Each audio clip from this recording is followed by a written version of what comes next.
Evernote. I rebooted my computer. I hope everything's here. Yeah. Okay, and our addendums? Yeah, I'll get on that. Okay.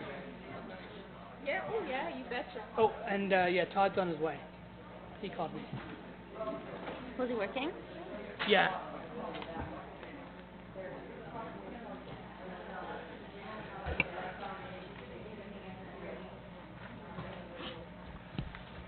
Okay, good to go? Yep. Do you want to share? I have this right now. Hello, everyone. I'd like to call this meeting to order. And before we get started, I'd just like to acknowledge that we're not the first people to live, work, and play on these lands. And I'd like to thank the First Nations people, the Quakers, and all other residents before us that have preserved these lands that we now enjoy. So thank you very much. Now, are there any disclosures of pecuniary interest or general nature thereof? Yes, one from Councillor Beach. Yes, thank you, Mayor. I, Councillor Beach, declare an indirect pecuniary interest on Council Item Number 9, Report DS 1419, Subject Matter, Grain Boy Holding Inc. Status Update for the following reason. Potential pecuniary interest, which I am seeking advice on. Okay, thank you very much, Pam. I'll pass that to the Okay, clerk. thank you. Is there anyone else? And Pam, when do you think you would hear on that from the Integrity Commissioner? I asked him ASAP, so possibly tomorrow or the next day at the latest, I would hope. Yeah, I'd love to get this cleared up. Yes. And again, from my reading, I think you're pretty safe, but let's Well, just want to be right. confirm. Yep, I agree. All right, anyone else? All right, are there any items not listed on the agenda? Through you, Your Worship, there is an addendum with 5 reports to Council. Okay, thank you very much. And Bruce, do you want to start with announcements? Sure, thank you. Just 2 quick things. We had the chamber breakfast on that snowy Tuesday morning where half the people showed up that were planning on being there. It was just a chance to talk to the business community about the budgeting process. It was pretty well attended given the weather. So that was a good session. And just a reminder for both the public and the press, we've got our strategy session here on Friday at 1 o'clock. You're welcome to not to participate, to come and watch and see the process as we work through to pull the group together and decide what's our primary focus over the term of council. Thank you. No problem. Pam? Thank you. Yes, the chamber breakfast was quite well attended considering the weather, and Bruce, you did an excellent job of explaining and breaking it down for people.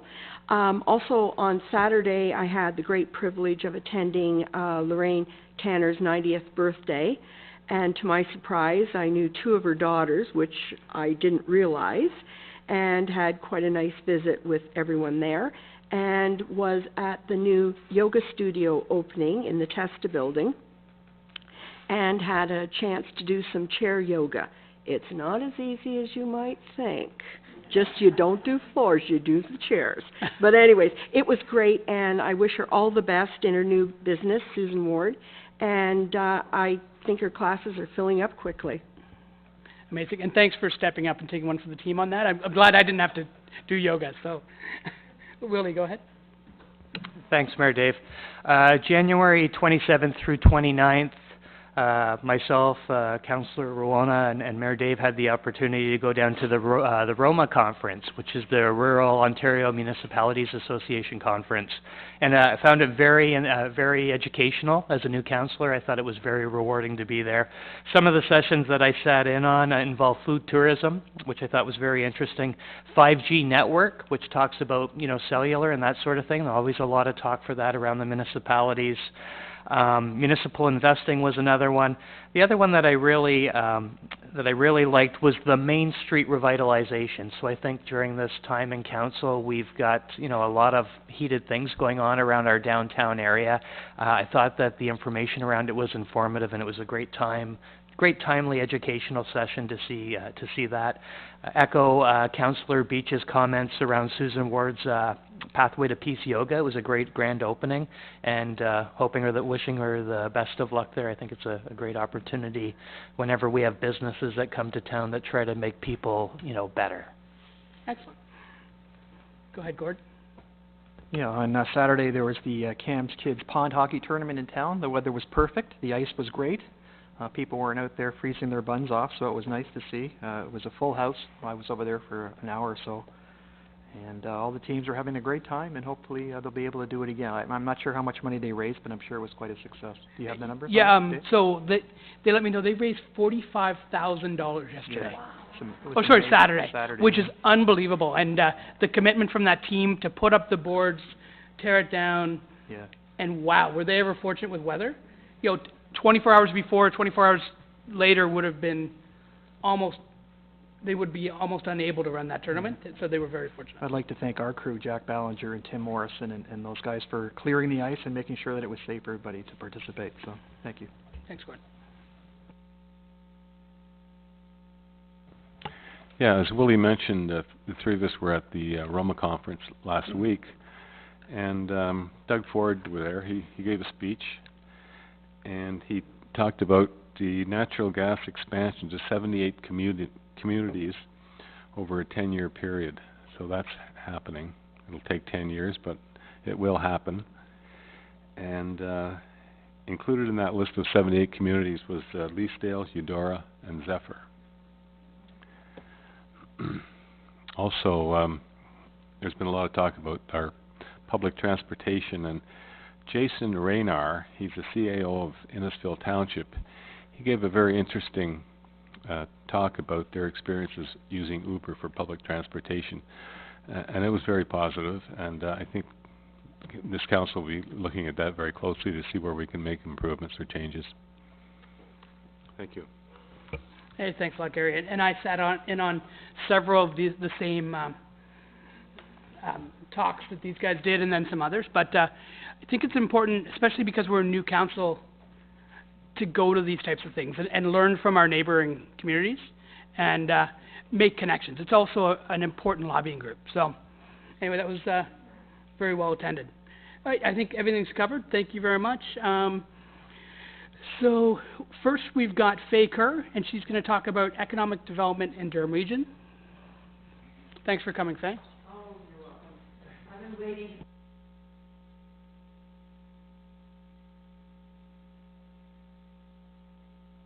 Right there? I've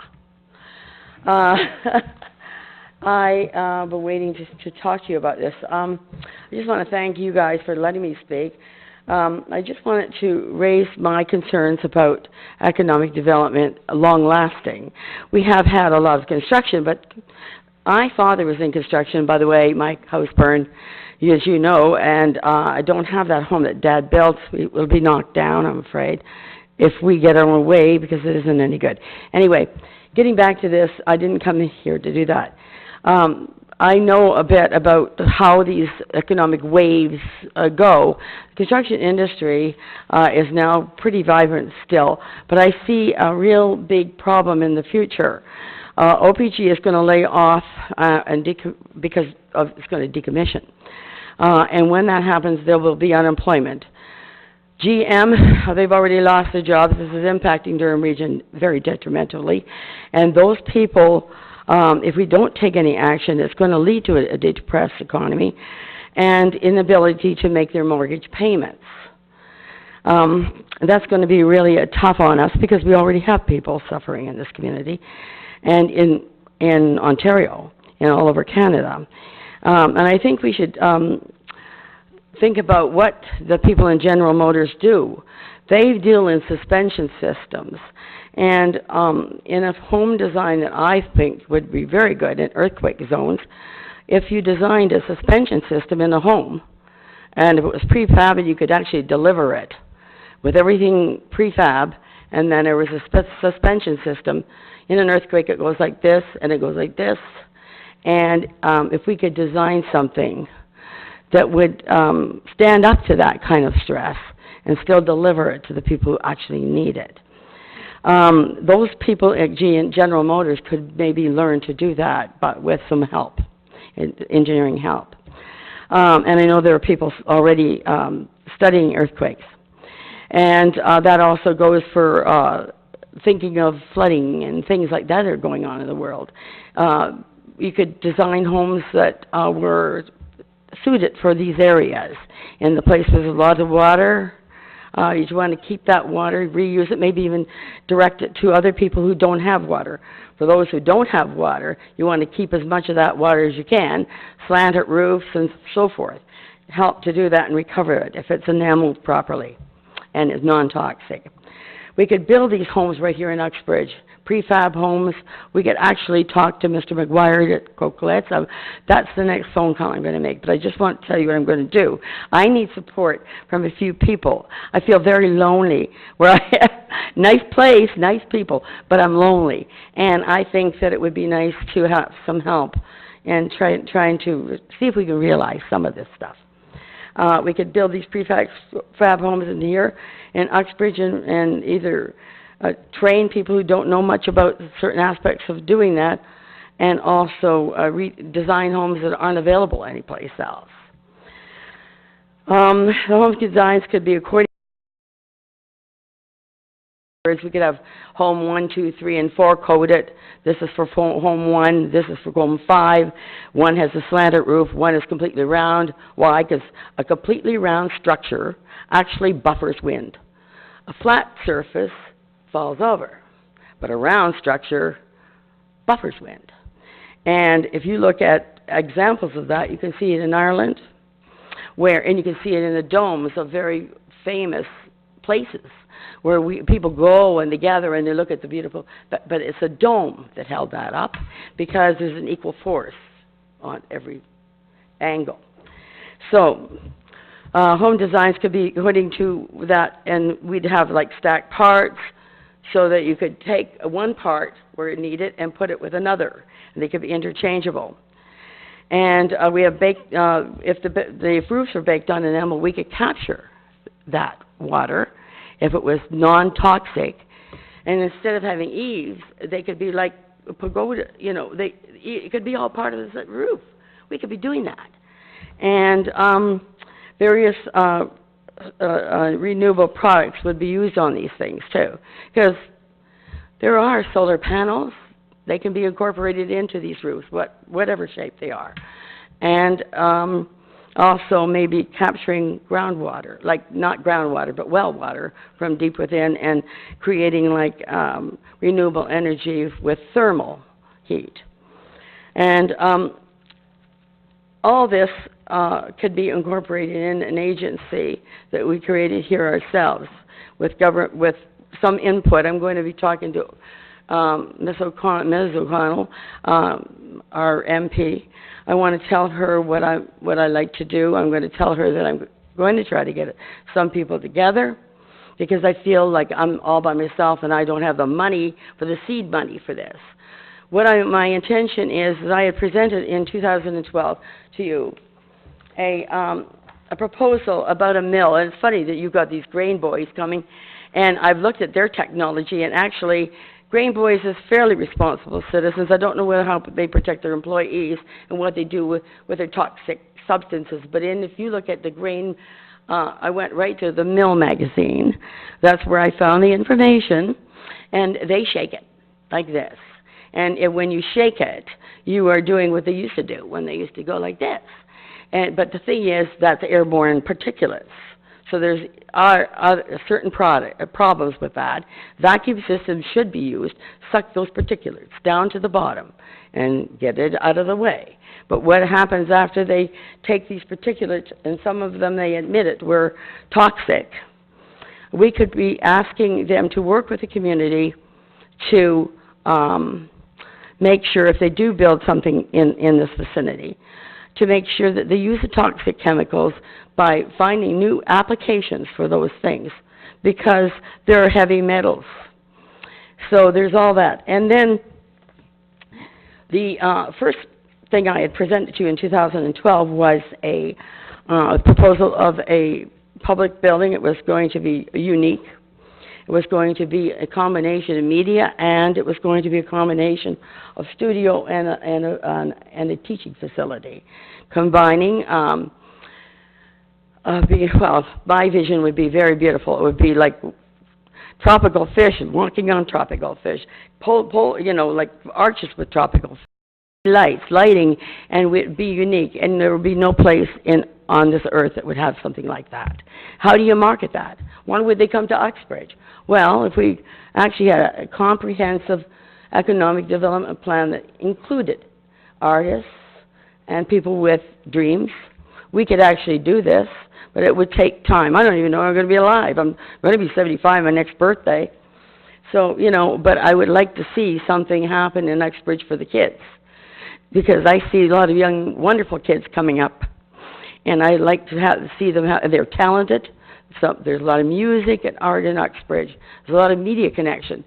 There's a lot of shipping connection, wink, wink, in Uxbridge. So if we wanted to do those homes, we could actually be shipping those homes. So let's do it. Now, we need the input of these very influential people. Now, the other thing is just to tell you how well received this roundhouse was, I met the the former president of Haiti. His name is Moïse Aristide. And he was, of course, they were deposed. He was working with my doctor, and he was a lovely person, and I gave him a copy of the Pod House. He loved it. He was very receptive to, actually, his country. I say, what if your father was able to come back as a hero and help really build this? And what if we could work with those people to keep them there? That we could tell them what their strengths are, what they're growing, and what we can't grow, and help them build their economy back up. And what if they had a waterproof house? And I'm finished. Yeah, you've got 30 seconds. Okay, in summary, I need to get together a group of people in this community, I'm hoping to, and I need to be steered in the right direction sometimes, but without conflicts of interest, of course, with the help of people that know people. I've been sort of isolated in the last little while. And also, I'm a pretty good talker. I can convince Eskimos to buy some ice if they want. So, okay? Thanks. Thank you very much, Meg. All right. June Davies is next. Come on up, June. And June, you're speaking about Bill 66, correct? Well, I am, and yes, I am. But it's sort of a little takeoff since it's been withdrawn. Yeah. So, all right. Am I ready to go, or can you get the video going? Yeah, that's helpful. I'm June Davies, and I'm going to start this presentation with this video that's from the World Economic Forum just this past January in 2019.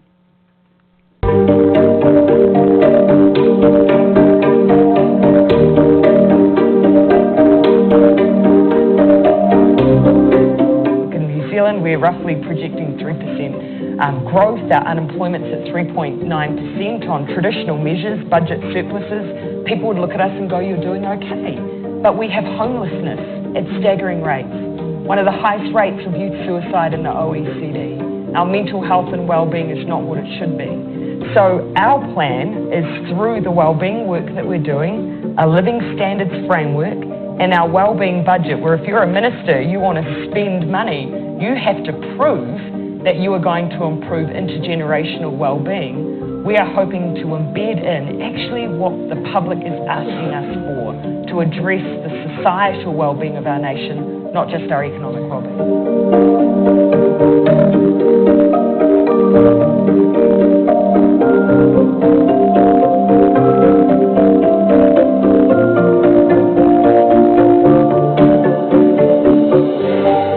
I think the importance of addressing this gap that we have in measuring success and broadening out what success is actually gets to the heart of politics and our political crisis. Now, if you are a person sitting at home and post the GFC, hear a politician stand up and say, well, according to what's happening to GDP, we are now in recovery phase, which many politicians did at various points in the cycle, and yet you're sitting there saying, I don't feel that, my situation is not improving, then that means that you have a disconnect and you have that increase in that lack of trust in your institutions and your democracy. And I really think that we've got a number in our political environment now of issues that are becoming proxies for a distrust in institutions delivering for people. So what's one way that we can address that issue? Well, one way is to make sure that, well, what gets measured gets done. We start broadening out the things that we hold ourselves to account on. Our people are telling us that politics is not delivering and meeting their expectations. And so this is not woolly, it is critical. This is how we bring meaning and results for the people who vote for us. And it's not ideological either. It doesn't have to be something just progressive governments do. I think it is about finally saying this is how we match expectations and try and build trust back into our institutions again, no matter where we are in the world. And so some of the work we're doing now we'll reap the benefits in 20 years' time. But if you start looking at a lens of politics through what we like to use, kindness, empathy, well-being, then actually it doesn't matter what happens just in a political cycle. What matters what happens over decades.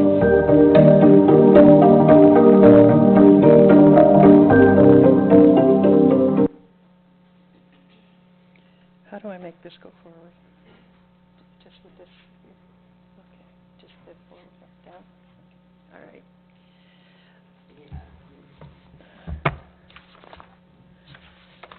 And I guess my question is, in our closing, is that how do we do that here in Uxbridge? How do we create a trust that our representatives are going to be making decisions in the interest of the life and well-being of life on this planet? The foundations of Mother Earth is clean air. This is what the growth economy. And I think we really have to look at the growth economy is not working, it's failing, and it's actually a catastrophe. Clean water. And this one impresses me. Look at the barrier they've had to hold the garbage back from the shoreline. Clean earth. And we don't need to look too far to know that these things are happening around our own community, or have at certain points in time. Here's the Oak Ridges Moraine. The light part on this part is the Oak Ridges Moraine. The whole green part is the green belt. The lighter green part is the Niagara Escarpment. And this is what we just have to protect. We need to make sure that we're protecting the land that's going to sustain life on Earth. We don't need more crops of houses or industry. We need to maintain the rural integrity that we have here in Uxbridge and throughout the Greenbelt as much as we can. And this is what Bill 66 was all about. Say no to sprawl, save farmland, save the Greenbelt, save Lake Simcoe, protect Lake Simcoe. And as much as it's been withdrawn, the Greenbelt, unfortunately, is still open for business. Okay, and right here in Uxbridge Townships and in all local governments comprising Lake Simcoe watershed and the Greenbelt. We look at industrial farming. What we have here in Uxbridge, there's Richter's. And these are the 15 silos that you can see at the southeast corner of Durham 30 and 47.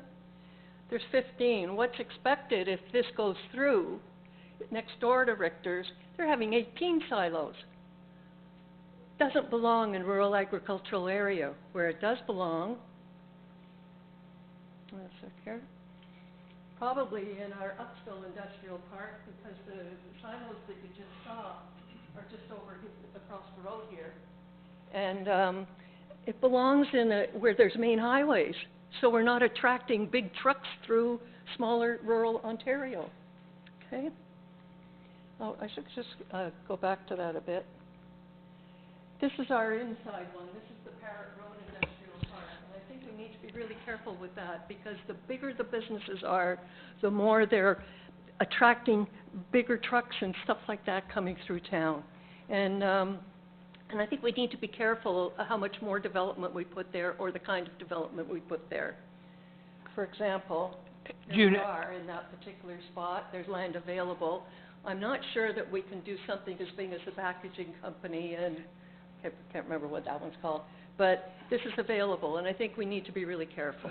June, when you walk away from the mic, we can't actually hear you on the recording, just so you're aware. Yeah, I know. Okay. It's just, you know, this, okay. And then we have housing developments. I'm going to show you a couple in the Lake Simcoe watershed. This, if you got the flyer in the mail, like I did, this one, this was the centerfold. I nearly died. That was the centerfold. Look what it's doing. It's a crop of houses. Where that highlight is the next crop of houses. The sales office is here, and it's going to have another crop of houses. Help me with this, yeah. And then we have the DG group, used to be Metris Development. This is North Willenberry Forest in green. Look at where it's going.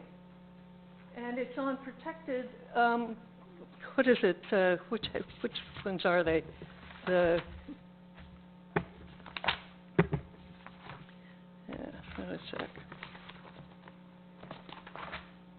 Yeah, Paradise Beach and Island Grove wetlands, protected wetlands provincially, but they get Greenbelt exception. How does that happen? We have a job to do, and we need to really start taking care of ourselves, and we need to trust you folks to be able to be part of that solution. No, hold on, please. I got 10 minutes. Don't take mine. Okay. Okay. All right. Now, here's Queensville Town Center, planned town, pocket of land in south, and you might be familiar with it. There's Highway 404. Notice that the picture I have is, you see it's superimposed on farmland. And here they are discussing it. Tony Chapko with a team of consultants in 1899, the early stages. Here's all the beautiful crops of houses and businesses and buildings going on to farmland. And this is TriCap. They're a full-service real estate operation. They've been in business for, past 3 decades, et cetera. This comes from their website. Uxbridge Township has similar developments just waiting for an opportunity to happen if we're not proactive. And I think we need to be looking at what might be happening in Uxbridge so we can maintain our rural integrity. So there's 5 properties, 800 acres. All these numbered companies share the same address, 8688 Woodbine Avenue, where TriCap Properties is also located. You know, and yes, it's land speculation, but it's just one little application. Say, can you rezone so we can do this, we can do that? It's like another little piece of sand. Fills up. I'm almost done. Okay? The top circle is where those TriCap, if it's their owners, that's where they belong. The other 2 are industrial areas. I think, when is it enough? And I think we have enough development already, and our perspective needs to be on protecting our farmlands. I won't talk about that. The growth economy is not sustainable. It's catastrophic. And a sustainable global economy begins with a strong, sustainable local economy. And there's all sorts of wonderful resources to support us in figuring out what a new economy looks like. Okay? There's a conference going on right now that's all on communities and how they do it. It's a bottom-up driven local economy that we can, with our vision, we can be able to create that and learn what a non-growth economy looks like, but we can still support each other. Okay? And a publicly driven local politics. It's the yeses in the room, having a vehicle, and you mentioned in the last time I was here, Dave, that you were looking at a visioning exercise. What a beautiful time to do a visioning exercise that includes seniors in the community, youth in the community, farmers in the community, et cetera, et cetera. It's time for a change, and I just implore you to look at this. I'm a beekeeper. You just have to let me do this one.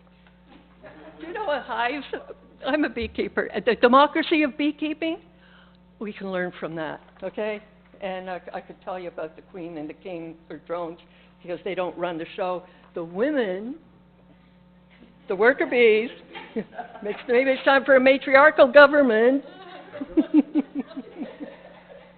Yeah, a recipe for a good life. Handful of useful skills. Grow a garden. Teach the kids how to do it. They're in a community full of resilience. And that's what I think Uxbridge could be. Okay. So, we the people. Thanks, June. And sorry, we have to keep it, we just need to get staff home first, so thank you. Thanks for understanding. I'm quite happy. I just wanted to tell you that our line comes right through the places that all there's 3 different levels of aquifer, they all flow through there. She's right. If you don't look after that, you won't have clean water. Thanks. Okay. You can do it, and I'm glad to help you with anything on that. Thanks Because much. there's all sorts of resources that I have access to, that I could be part of, just a committee that helps to start to do this. I'm at your disposal. Thank you very much. Okay, do we have any questions for June? No? Okay, so next, we have Nicole and Sonia from We Uxbridge. And you guys have been busy. Yes, we have. Are you going to tell us about that? A little bit of it, yeah. Okay, perfect. And our upcoming busyness that we're getting into.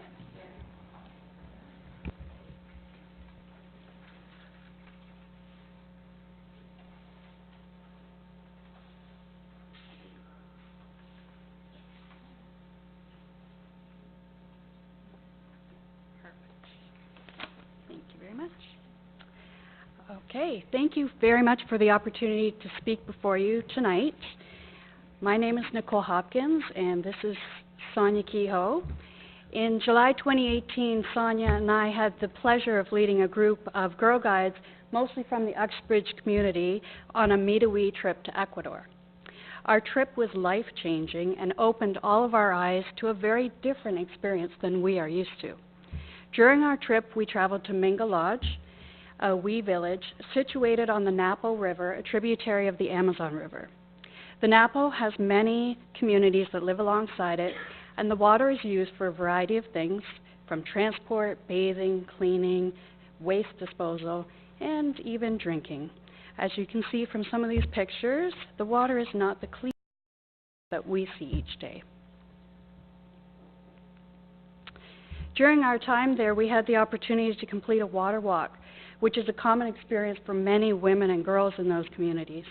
We filled buckets at the river, and then using those poles, we helped carry the bucket and trudge close to a kilometer through the rainforest to the home of a man by the name of Don Vargas.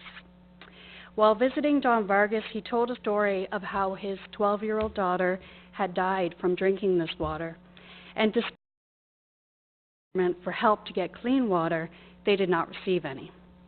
It wasn't until they approached We, who had just moved across the water, that the Vargas family and his surrounding community received help to build and obtain access to water and the education to properly clean this water. This story greatly touched us all and made me personally want to do something to change that. So when we returned home from Ecuador, we helped start the volunteer group We Uxbridge. And We Uxbridge is based on the school's model of the We organization and focuses on the 5-pillar system: water, food, and education, health, and opportunity. Our group has completed a number of local volunteer actions, such as Christmas gift baskets for seniors. We just completed a Warm Clothes drive for the homeless in our region. We did a canned food drive. We've also helped support other volunteer group in activities like the Rotary Club Thanksgiving dinner, Operation Warm Hearts, and the Poppy Drive, just to name a few. Along with volunteering locally, we are challenging our group to consider global needs, and given our experiences in Ecuador, we chose to focus on the We's Water campaign. Water is an essential part of everyone's lives, but did you know that 40% of the world's population is affected by water scarcity? Or that every day women and children around the world spend 200 million hours fetching water from the only sources available: distant and often polluted lakes, rivers, or streams. In Kenya alone, over 32 million people have no access to adequate sanitation. Meanwhile, in India, 21% of contagious diseases are caused by unsafe water, and 900 children die every day from diarrheal diseases that result from this unsafe water and poor sanitation. In fact, there are still over 840 million people without basic drinking water services. But we can help change this. For $25, we can help give one person clean water for their entire life. By improving access to clean water, we provide a better quality of life overall. Instead of shouldering the responsibility of collecting water, girls can go to school, parents can run sustainable farms, and communities can lift themselves out of poverty with improved health, nutrition, education, and opportunity. So, how is we, Uxbridge, planning to help? We are in the process of planning our very first We Walk for Water event. Our goal is to hold a 1 kilometer or 5 kilometer walk, starting at one of our parks and perhaps using our wonderful trails that we have here, in the hopes of raising money and awareness for the need for access to clean water in so many places around our world. We are targeting the May and June timeframe, and we hope to encourage youth and adults from around our community to join us. We come before you today and would like to ask for your support in our plans to carry out our first successful fundraising walk. We are asking for use of township space as well as support on permits and potential road closures, depending on the venue. Currently, we are working on dates with the facility booking clerk's office for space that would accommodate our venue best. Thank you for your time this evening. Thank you very much for coming in. Council, any questions before I say something? Oh, it's all me? Okay.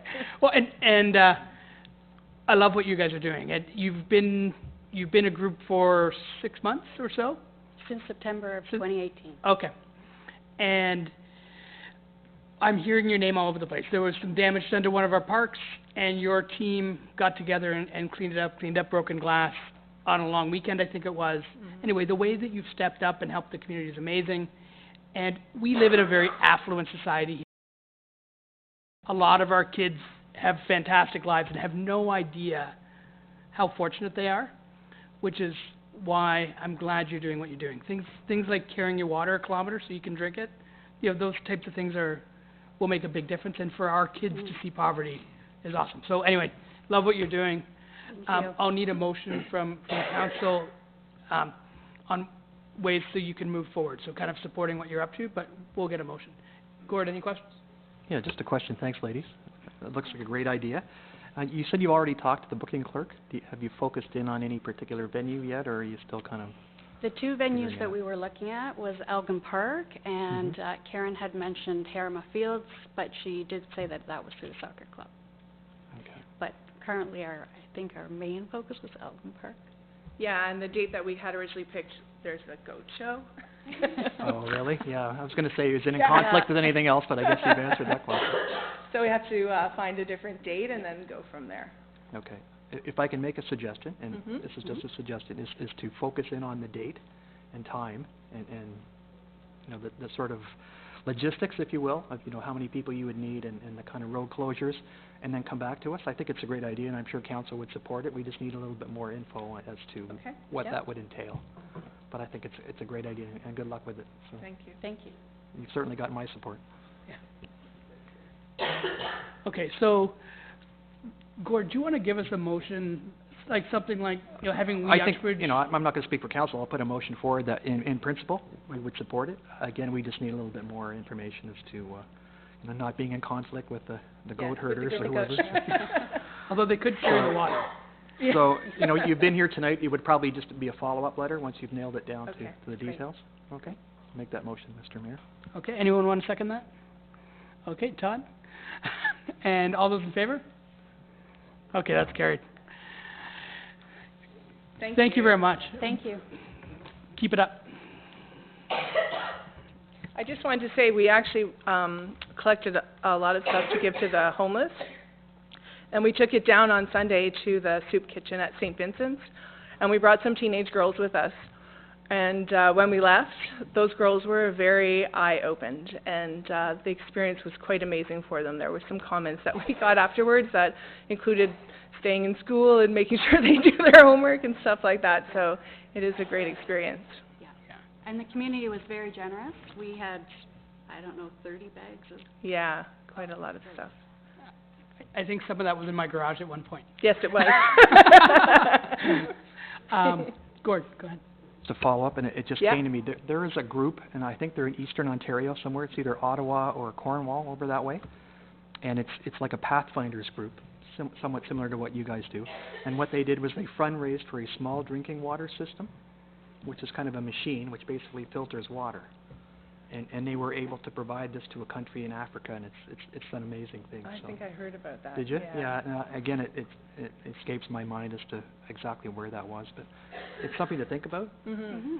You know, and then putting money aside, and maybe if it takes you a couple of years, at least you've got the ball rolling.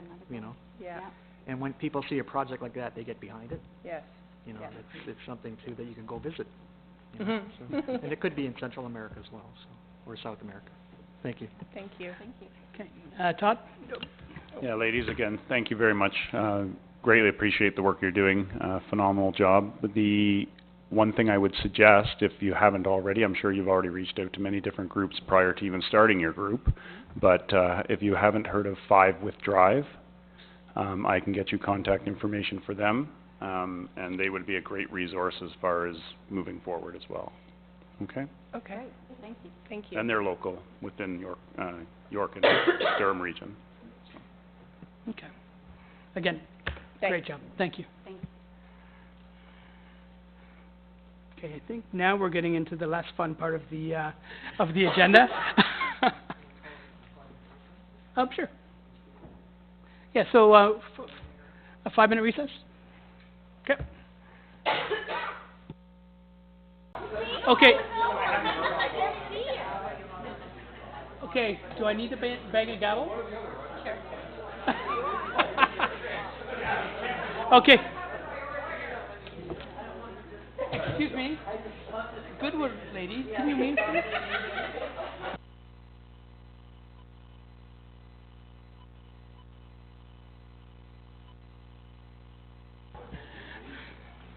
All right, we're going to get this meeting started again. Madam Deputy Clerk, do you want to tell us what's next? Through your worship, approval of oh wait. Oh, no, we're changing direction, that's why. We're going to change direction and go to Liz's reports. Excellent, we want to get Liz in and out of here so she can get home. So, Liz, do you want to come and speak to DS 1319? And this is in regards to Committee of Adjustment, accessory building, tasting room. Anyway, carry on, Liz.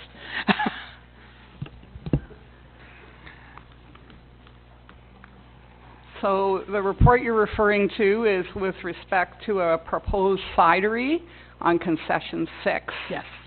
And all of the uses which they're proposing, so the cidery and the tasting room, in consultation with your building folks, we have determined that those are accessory uses to the permitted farm use in the rural zone.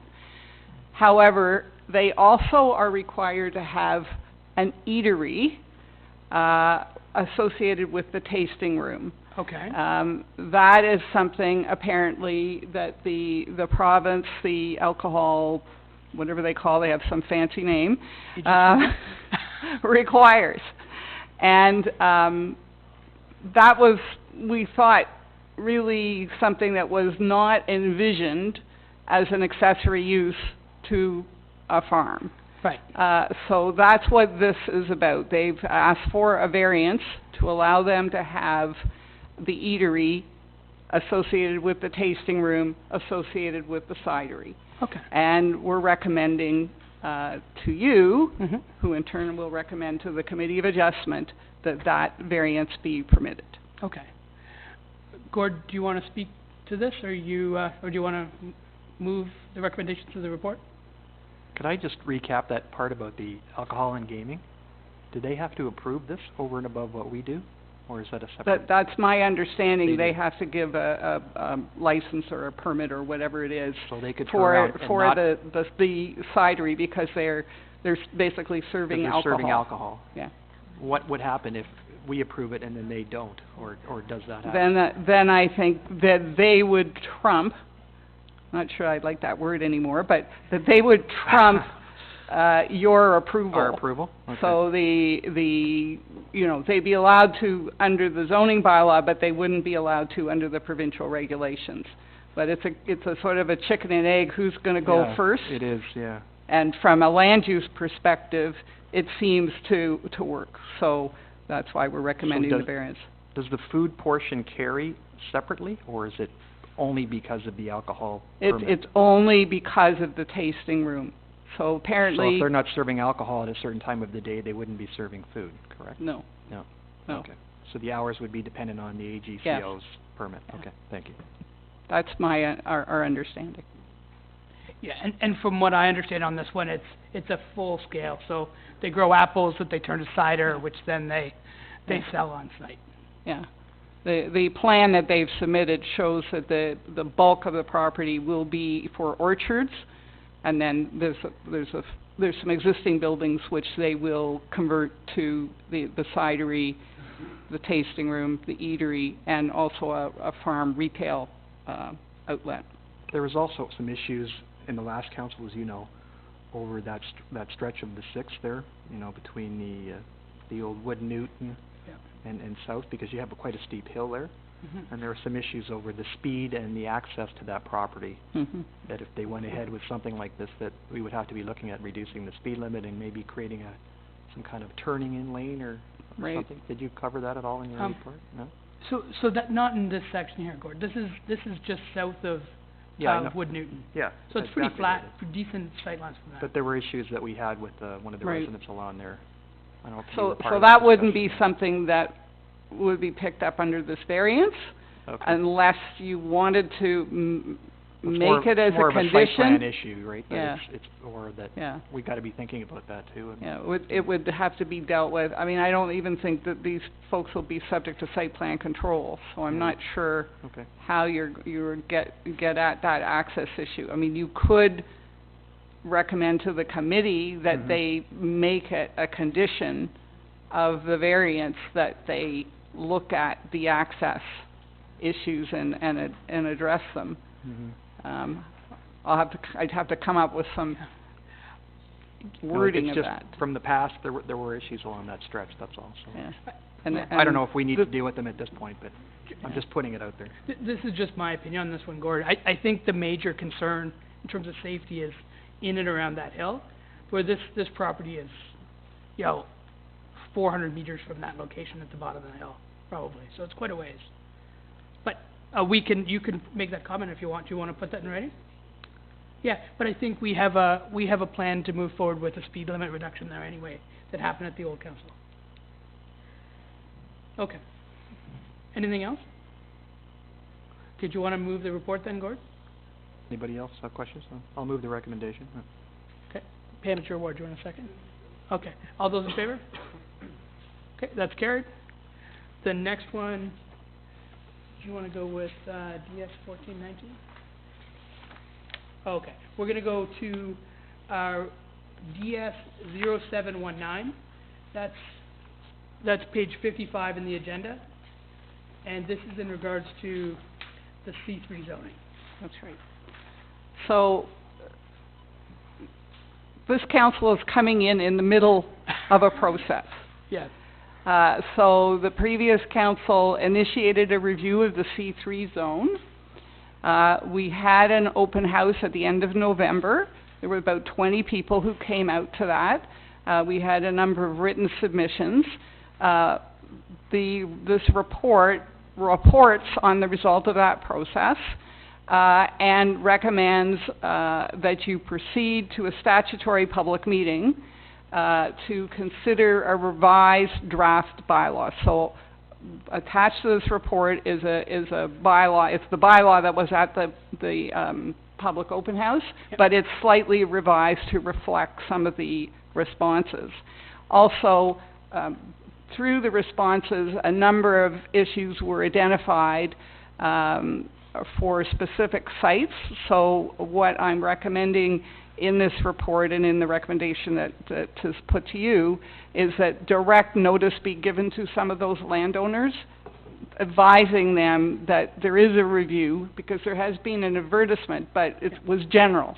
So we're saying, send them a direct letter saying, hey, this is your zoning, this is what we're doing, we're looking at your site in particular, let us know if you want to make some changes to this. Okay.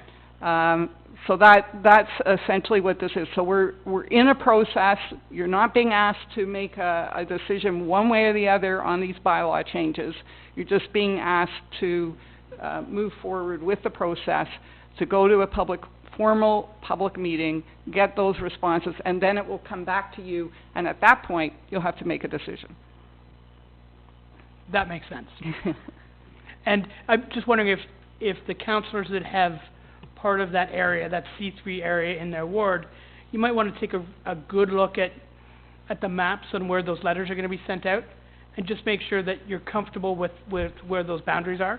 We obviously can't send it to everyone in the municipality, but we can take a good look at our options there.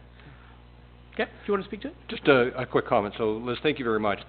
I've had some feedback from the one business owner who is 100% satisfied with what's in there, so he's thrilled. All the answers to my points that I'd picked up at that open house have all been addressed, and I love the idea of including the distribution of this to just outside of the C3, like Trinity Church and Trinity Manor and those type of things. So I thought that was a terrific idea. So I'm completely on side with everything to do with the Ward 3 portion of that. Yeah, no, and I agree. Willie, do you have any comments? See your mic's on. Yeah, no, I was just going to say, I think it's great that we're looking into this to this level, because our zoning has, we need to have a good plan moving forward so that we can make some changes as we navigate through that space in particular and what we want to do in that. Yeah. So I think that this is a good start to it, yeah. And just for the council, I think we should all drive through that area, maybe walk through that area, and just take a good look at where those boundaries are and whether that makes sense for us, or if we should take one step further so that we don't have to do this again in 2 or 3 years. It's just to future-proof this idea. The last time we looked at zoning was quite a while ago for this zone, this area, so just to make sure it all very makes long sense. time ago.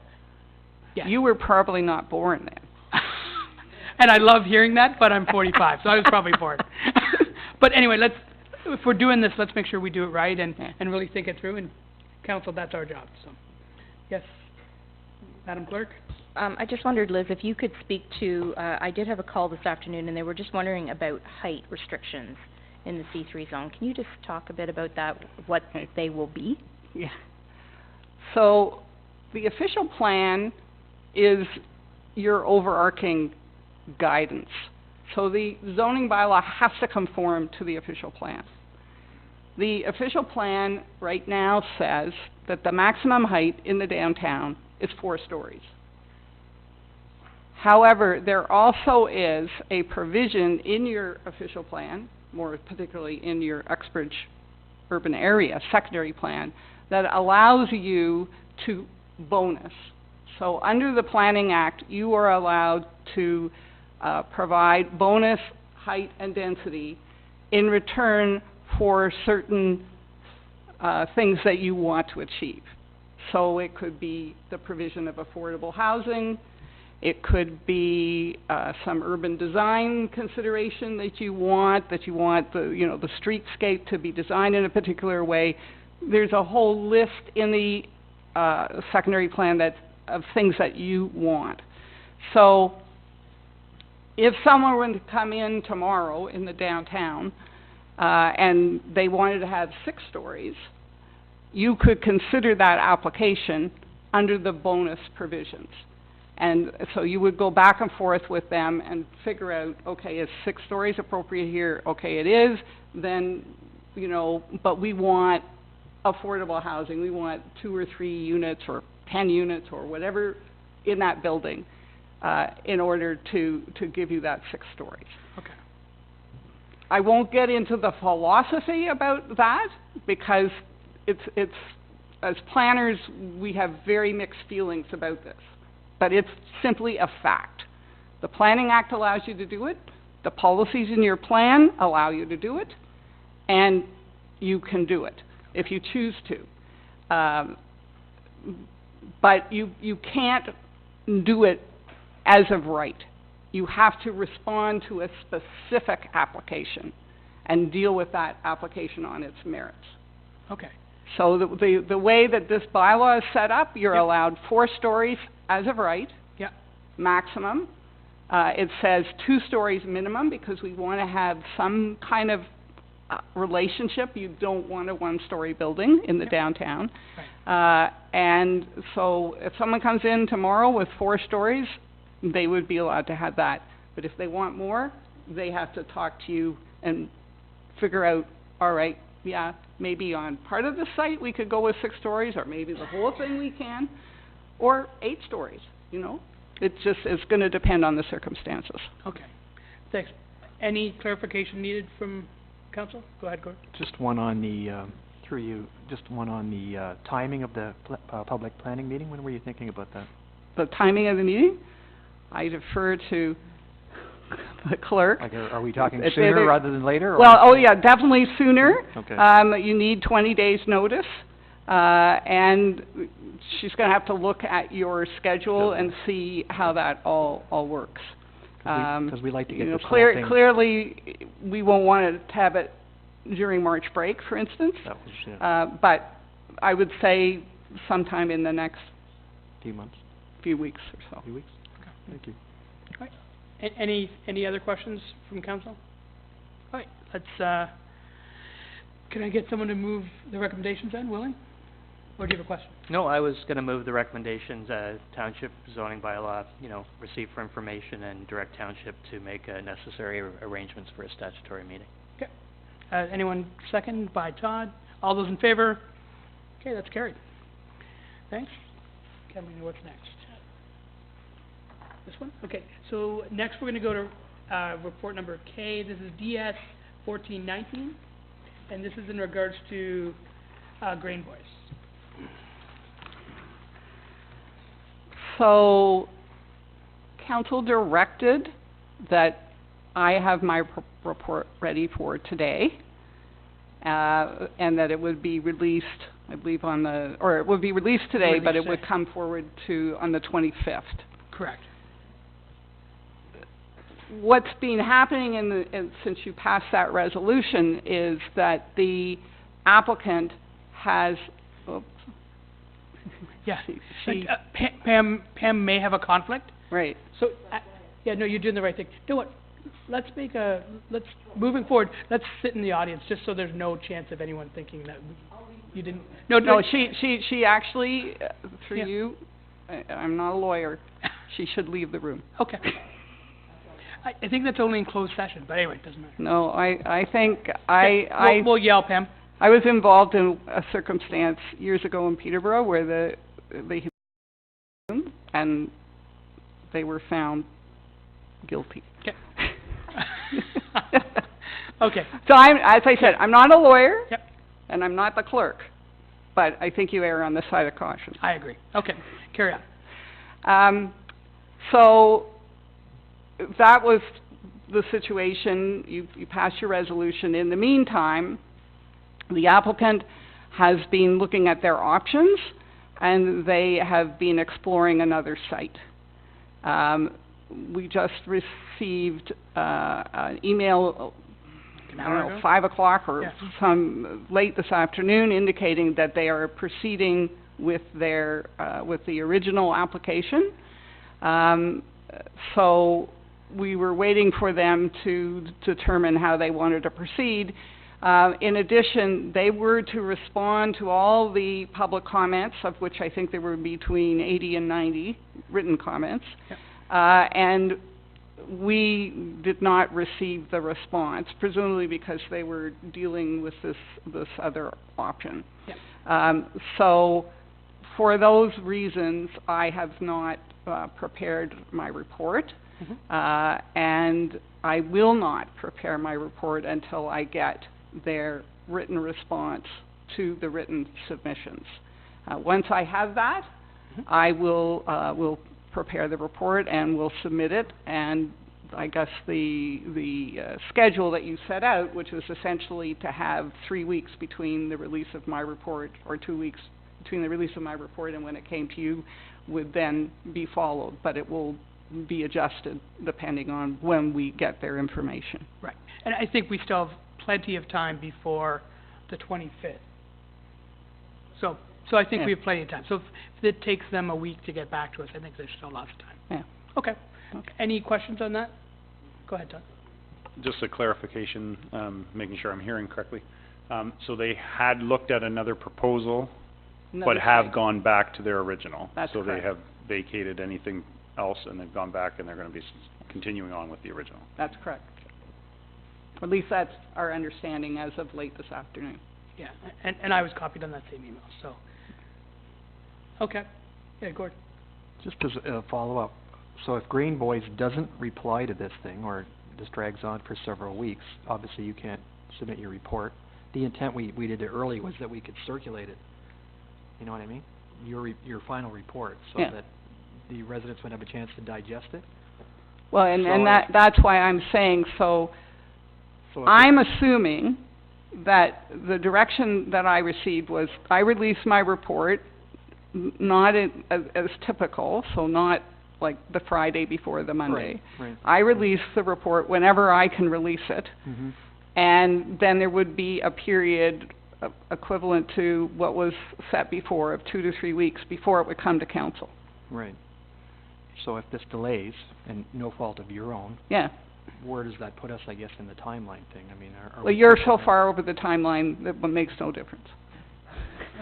Well, 'cause, yeah. They we're- can, they can appeal this right that's, now. That's not what I'm worried about. Oh. It's giving you the time to prepare your report. Yeah. In other words, if they're not Yeah. gonna submit these answers for 2 weeks, Yeah, then, that only gives you a couple of days before the 25th to no, get the no, report, right? so, I'm not aiming for the 25th. Okay.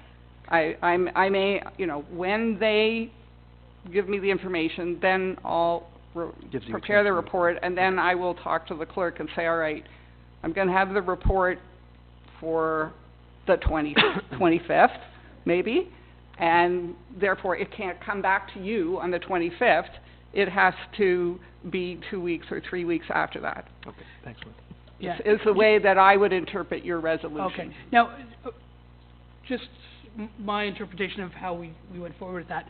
I think the issue was for this meeting, we didn't think there was enough time for the questions to come in, Yeah. for the answers to come in, for your report to be submitted, and then the public to have time to Yeah. absorb it. Yeah. But I think on the 25th, if we get answers back in a week from them, that might be enough time. So let's not throw away the 25th quite yet. Yeah. Would you agree, Council? I guess to that point, I think we need to get back to whether it's their head of their ratepayers association, as that person was communicating to us, to see if that would be appropriate. I think we should communicate to them in some way. Where I was going, because we're going back to the original plan again, or the original process that we had, and they've responded that they're going back to the original plan of the first location that they're looking into. Have we gone back to them and requested the information again, or are we where are we from here, Liz? Are we going to request that information again, or are we gonna just assume they're gonna go to LPAT, or what are we looking at here? We have made it clear to them that we want the responses to the public submissions before our report will come forward. So, I guess they could make the decision that they don't, they wanna just go right to LPAT. I don't know. I mean, but we've said to them, we want a response before we prepare the report. Todd? Okay, so a clarifying question again. Are they legally bound to respond? Or can they not? They could choose not to respond. And have they given any indication either way in our last conversation? They asked for clarification as to what they were to respond to. Right, based on what was given to them. Yeah. Yeah, okay. Okay, so with this report in front of us, which is basically there isn't a report, shall we receive that for information? And maybe add to that, direct staff to reach out to Grain Boys and confirm that we're moving along this process, that we're not gonna be surprised by an LPAT hearing. Mhm. Okay, do you wanna give me that, Todd? Okay. Oh, what, that was basically it, though, wasn't it? Yeah, that's very similar. So, do you wanna just move the recommendation? Okay. Seconded by Willie. All those in favor? Carried. Okay, and I believe that's it for Liz, isn't it? Okay. Thank you very much. Thank you so much. Now we'll go back to where we were before. Oh, yeah, actually, that's a good idea. So while Liz is here, is there any questions for Liz? And this is in regards to maybe the process, again, not specifically about, I don't think we want to get into the specifics of this application because you're not talking about your report, but about where we are. So questions from the press? Roger? Mr. Mayor, some clarification, if I may. Of course. Did I hear Ms. Howson say that Grain Boys had been looking at another site to put this operation in and have decided to come back to this one on 47? That's correct. Thank you. Okay, any other questions from the press? Moya? Sorry, what is LPAT? Liz? LPAT is the Ontario Municipal Board in another format. It's the Local Planning, LPAT, Local Planning Appeals Tribunal. Okay. You can say, but you have to go to the mic. You've been there before. Talked to Pam just because my proposal to you in 2012 was about a mill, but it wasn't like that. It was about a clean grain that was already clean. You're just going to make some bread. It wasn't going to be about this big thing, big storage facilities or anything like that. But I wanted to say is that I told her at the time, do you have anything in place here on council where you have a regulation that a person, when they're buying property, say, that is likely to be a commercial entity, would be required to submit a letter of intent? This might have clarified or saved a lot of problems. If there wasn't anything here, could we create something like that here to save litigation problems in the future or any kind of unexpected legal? Through you, Mr. Mayor, bills. there is a requirement for pre-consultation under the Planning Act, and the applicant did participate in a pre-consultation session with the council, or not with the council, with the township and agencies, so the region in particular. We have a process that's a pre-con meeting where people come in, explain their proposed business, and then each of the agencies comment on what they would have to do to be able to move forward with that. So that's done, but it's typically done once the people own the land. Because they may own it or they may have it tied up, so they may have an option on it. Yeah.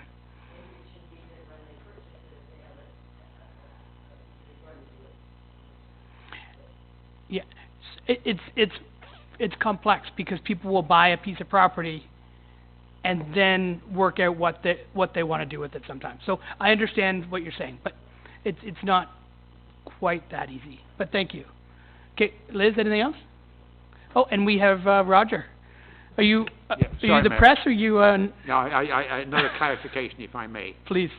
Did I understand you to say that if Ms. Howson's report is not received by this council until, say, February the 18th, you would still consider that enough time for it to be public before addressing it on the 25th? The 18th, that would be 1 week before. Before. I think that would be enough time for the residents to absorb the report. Okay, thank you. And I think further to that, Mr. Chair, I think that we were talking about getting in touch with them sooner rather than later as we hear this now down in Goodwood, so that this is where I realize there are people in the audience, but it probably would make sense for us to have a communication down to them as well about that. That would make sense. Yeah. Again, some of them are here. Conrad, do you have a question? Okay. Oh, can you hit the mic first, Conrad? Okay. given that the whole process is way beyond the 150-day stipulation under the Planning Act, what is so magical about the February 25th date now? Okay. And why are we cramping in here? Because I very much would like to know what changes are being made to the application, if any. Okay, so we have to fit it into a time when it's already a night meeting, when Liz is available to come, and we also realize that at any point, we could lose control of this file and it could go to the LPAD, which means that there's additional legal costs for this council. So whatever we can do to move these types of applications along quickly, we will. Again, if it's 2 days, we're obviously not gonna do it. But 7 days for people to absorb the report before it's talked about here, I think that's plenty of time, and it's double or triple what they normally would get. So I think that would be fair. This is just my opinion. Again, if council completely disagrees, once Well- we have the report, we can talk about it. Well, respectfully, I think that's not enough time. We have to digest the changes. They may be substantial, they may be consequential. To throw new changes in the application at the very last moment is quite unfair for those who want to, be careful of what's going on here. I'm gonna pass this to Liz. Mr. Mayor, through you, I don't believe that there will be any changes to the application. That's not my understanding. They were looking at moving the site, but they're going back to their original application. So my understanding is that there should not be any changes to the application. The only changes might be that they're addressing some of the resident concerns. Okay. So again, this isn't a wildly different application. It's them answering the questions that were asked by you and the other residents. Okay. Thanks, Conrad. Yep. I think as a note of clarification as well, if we do get the report, it's felt that there's ample time to get it on for the 25th. If council has a great deal of pushback from the residents and asking that they have more time to digest it for a future date. Okay. Anastasia? Yes, that was essentially my question. I was going to say, have Grain Boys actually been given a deadline as to when they have to respond? And if not, say nothing is received or no communication from them by February 25th, then what happens? Then we won't have, as Liz spoke before, we're not going to have a meeting until all those questions come back to us, for Liz to put into a report, have enough time to put it together, and then enough time for people to read it and understand it. I understand that, but I'm hearing that they haven't been given a deadline at all as to when they need to respond. The last communication on this was probably just 5 today p.m. at 5 o'clock. Yeah, so it's pretty fresh, and I'd love to have all the answers right now, but we haven't actually spoken to the applicant. It was a 2-line email that said that we were looking at another site, we're not anymore, we're going back to the original. Thank you, Mr. Mayor. No problem. Thanks, Anastasia. Okay, any other questions from the room? All right, let's move on to the next one. Thanks, Liz. All right, can I get someone to approve the minutes? And I have to find my location here again.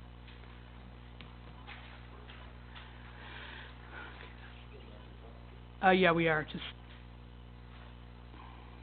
second. Here we go.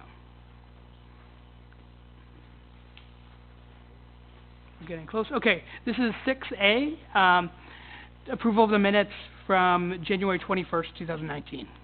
Could someone move those minutes? Gord and Todd, perfect. All those in favor? Oh, yeah.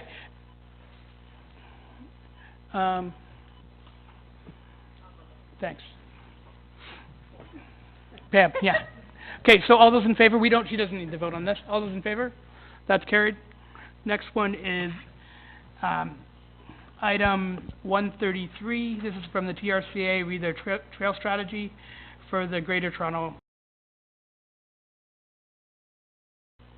What would we like to do with this? Gord? A motion to receive, Mr. Mayor, and also pass a copy to the Trails Committee for their information. Perfect, thanks. Seconded by Willie. All those in favor? That's carried. Okay, next one is from item 134. This is from the Central Lake Ontario Conservation Authority, and this is in regards to comments from Bill 66. Now, we have a bunch of these that are no longer really valid because things change. So that's items 134 through to 137. Can someone... Okay, Willie and Gary? Any comments? Okay, all those in favor? That's carried. Next one is 138. We didn't do that one, right? Yeah. This is from, I think it's Matisse Valcourt or something, and this is rewording of the Declaration of Office. What would you like to do with this? Bruce, do you want to just receive it? Yeah, I'm happy just to receive it for information. That doesn't mean we support it by any means, just we receive it. We receive it? Okay, fine. Seconded by Todd. All those in favor? Carried. Okay, next we have item number 8. This is from Uxbridge Shooting Sports, and this is their Saturday events. Sorry, Saturday dates that they're going to use. Oh, can we get a motion to lift? That's from Gord, seconded by Pam. All those in favor? That's carried. So we now have it on the table. I did reach out to the residents. Pam, I think I copied you on those emails, and they're aware of these dates. There's no weddings taking place during the same dates as the shooting. Everyone's good. Okay. So we don't have to do anything but receive this one. Okay, motion to receive. Oh, Pam and Willie, all those in favor? That's carried. Next is item 139. This is from Jana Loback. This is in regards to the Mud Girl event on June 22nd. Now, I struggled with this a little bit. I went to their website. I'm going to comment first, if that's okay. I went to their website, and this event is advertised as their Oshawa event that's Uxbridge, and they want it to be municipally significant for us in Uxbridge to get their liquor permit. I sent them a quick note suggesting that they change their website and then we'd make them municipally significant. They haven't responded yet. I think if there's an event in Uxbridge that need our help, they should probably have our name on it. Anyone disagree with me on that? Gord? Yeah, when I was reading it too, I noticed they're out of Quebec, and I don't know whether that's just their head office or whatever, but is this money going back to Quebec? I know it says they're a sponsor of the Breast Cancer Foundation, but they could be making a $10 donation. I think we need a little bit more information, and I think you're right on. Is this a local event or is it not, right? So. Okay, so now just... I mean, we've got time here, so yeah. maybe if we could do a follow-up with Sporterra. Right. Willie, you've worked in the space event? Yeah. Oh, your mic's off. I was just going to say similar that, Quebec organization claiming, that they're looking for, charitable status, that we just want to make sure that, as best we can, we're supporting local. Appreciate that they're asking for, specific status, but it is a little bit confusing when you look at their stuff to understand where they're really positioned. So I would almost just stick with it and say, receive for information, but request more before we decide if we're going to do something in this manner. Okay, so how about we could get a motion to table, or Todd, do you want to speak to it? Well, just quickly, because I had the same thought process as I was reading it, and my concern was, should we not be looking for some type of charitable number on anything that we're looking to, or some form, like you say, it's certainly not local. No. Now, municipally significant allows them to sell alcohol, which adds to their event.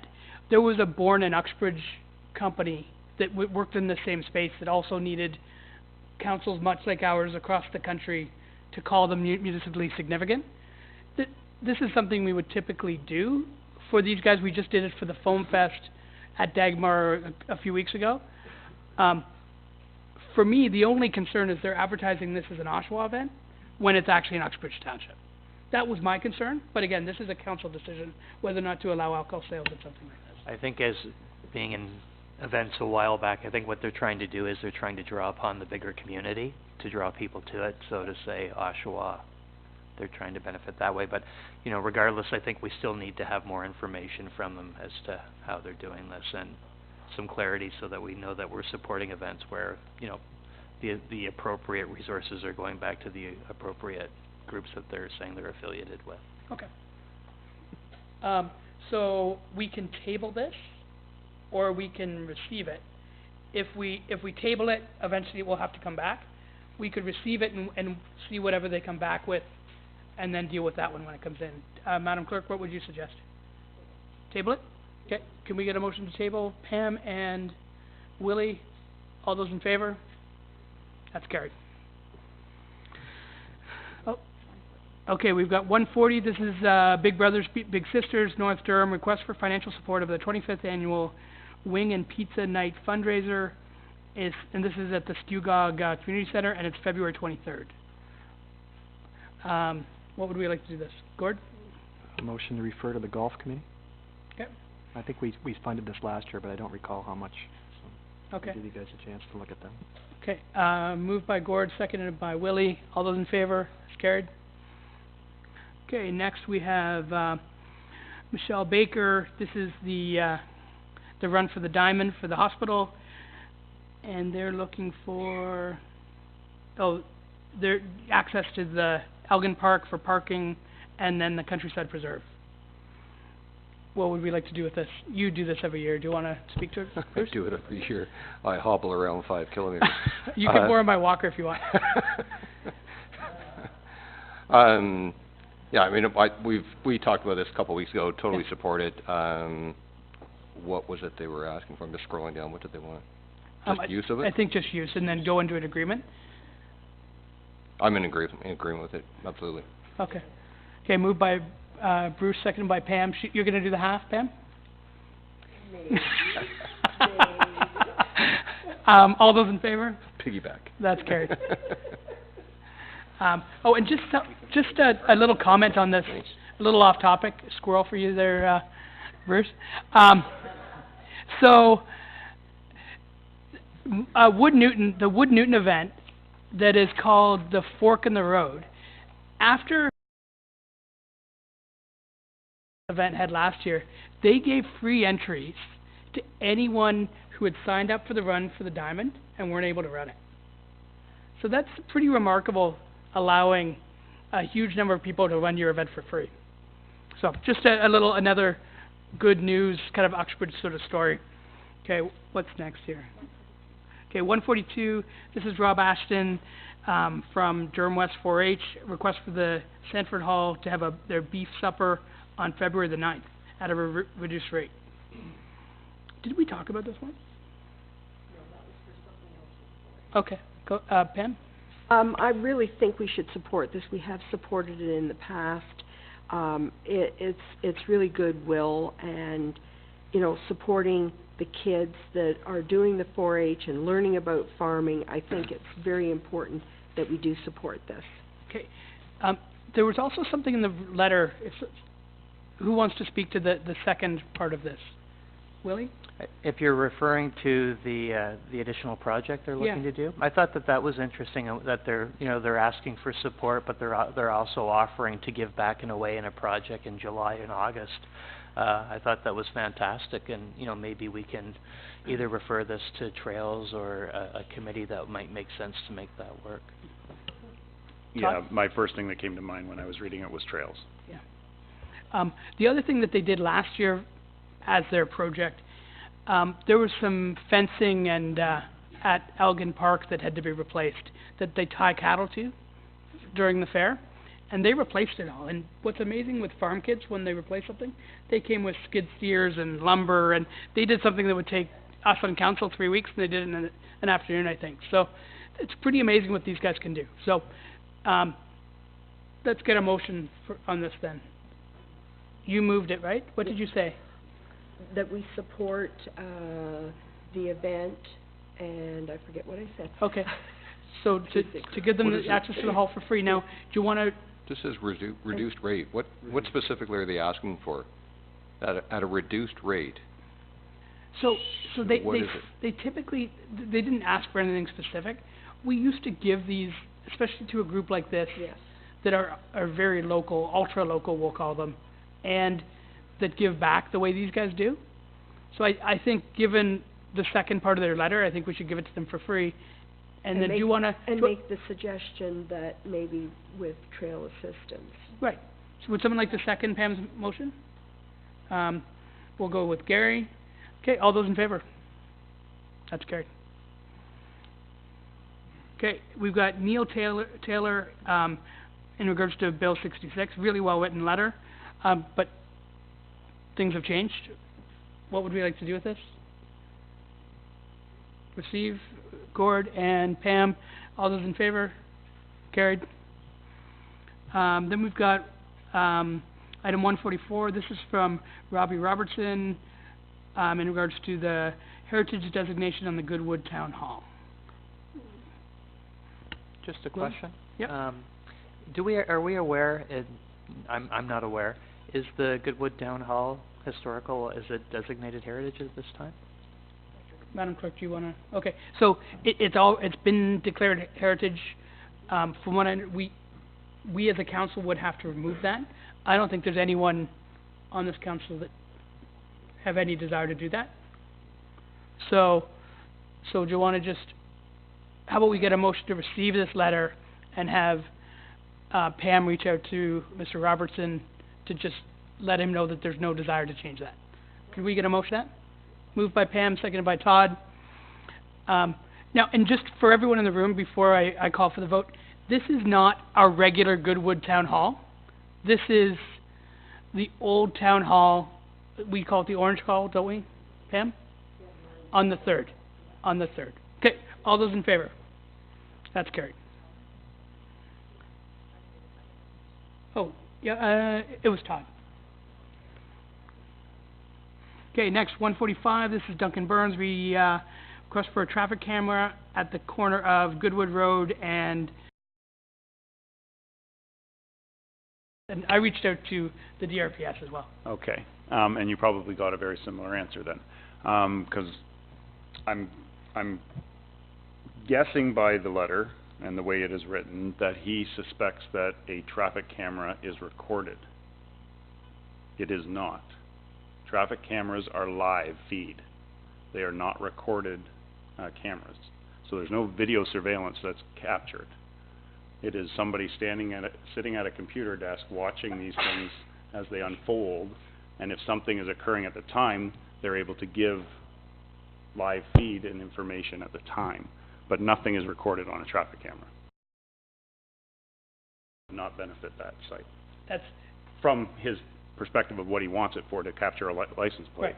Unless somebody's standing there watching it happen at 2 o'clock in the morning, you can see the plate. right. So, Bruce? Just a question, Dave.